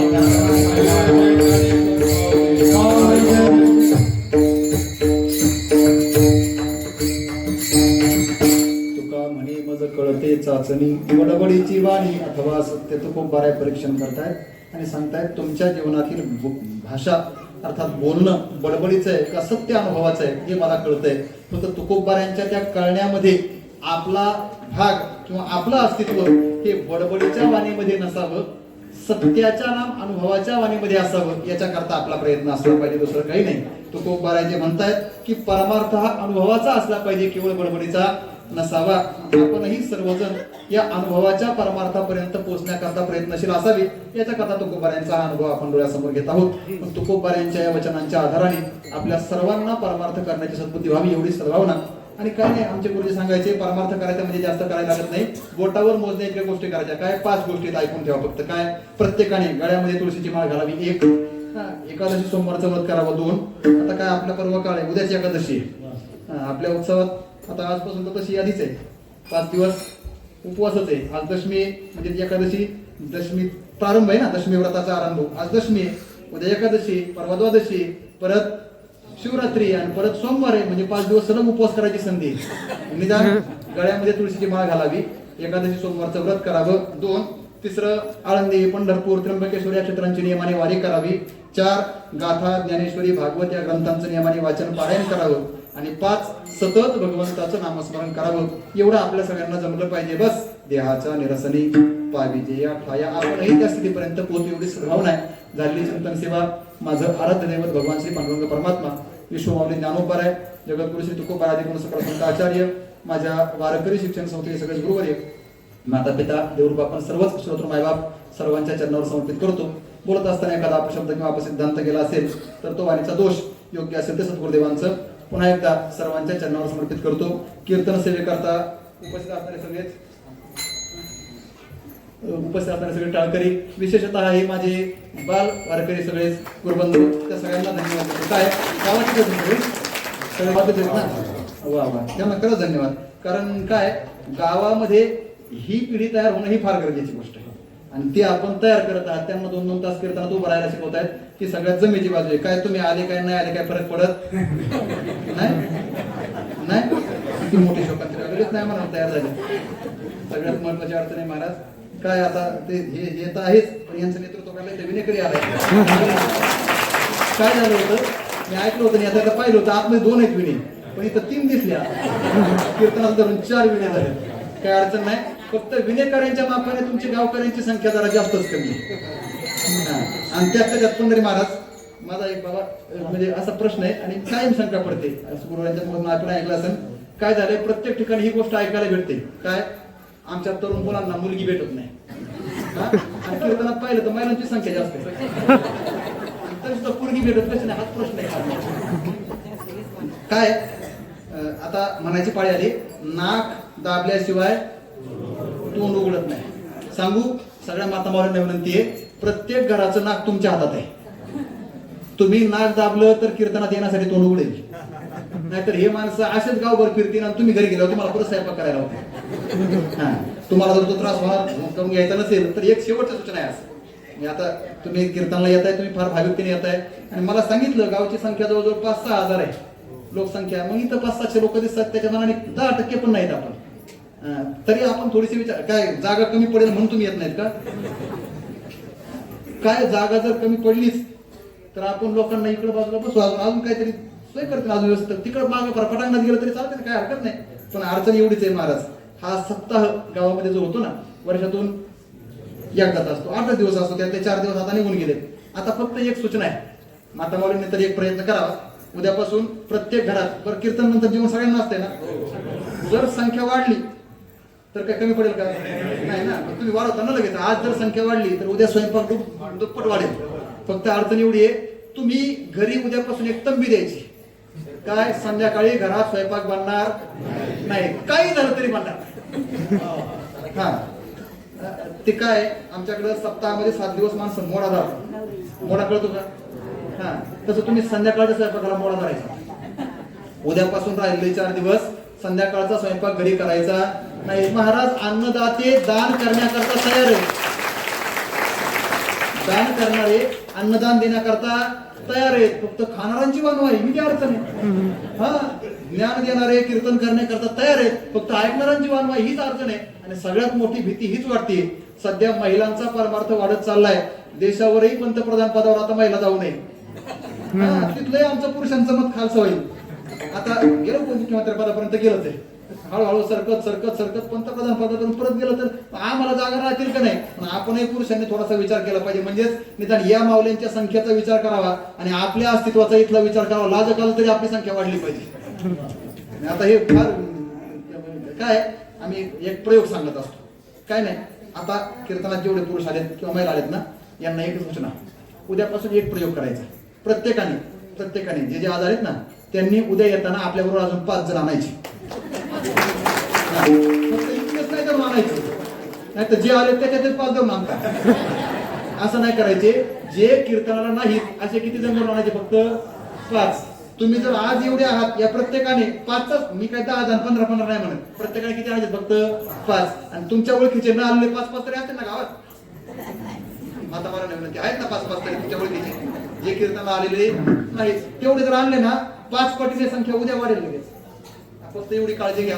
काय कार्यकर्त्यांना पण म्हणजे ते फार तळमळी सांगितले होते, म्हटले फार शोकांतिका वाटते. कार्यकर्त्यांना फार तळमळ आहे, करणाऱ्यांना सगळा फार हौस आहे. फक्त एवढी अडचण आहे का तुम्ही त्याला योग्य प्रतिसाद देत नाही. आणि समाजच देत नसेल तर नियम असा आहे, गाव करील ते. हा, एकटा माणसाने किती ठरवलं तर गाव जोपर्यंत मनात घेत नाही आणि गावातला प्रत्येक मनुष्य, प्रत्येक समाज, प्रत्येक जीव मनावर घेत नाही, तोपर्यंत परमार्थ सन्मुख आपलं जीवन होणार नाही. म्हणून सर्वांना विनंती करतोय, आता हे पुन्हा पुन्हा दररोजच्या कीर्तनकाराला सांगायला लावण्यापेक्षा आपणच ते मनावर घेतलं पाहिजे. उगाच त्याच्यामध्ये वेळ घालून चिंतनाची भूमिका आपण बाजूला ठेवतो आणि आपली मानसिकता बिघडून घेण्याचा विचार करतो. त्याच्यापेक्षा सगळ्यांना एक आनंदाची, आग्रहाची आणि प्रेमाची विनंती आहे की आपण सर्वांनी कीर्तनामध्ये गावातील प्रत्येक माणूस आपली हजेरी लावेल याच्याकरता प्रयत्नशील असावं आणि याच्यासाठी प्रयत्न करावं, एवढीच विनंती करतो. पुन्हा एकदा सर्वांच्या चरणावर नतमस्तक होतो. आपण सर्वच जण मोठ्या प्रेमाने, आनंदाने, उत्साहाने हा नामयज्ञ करत आहात.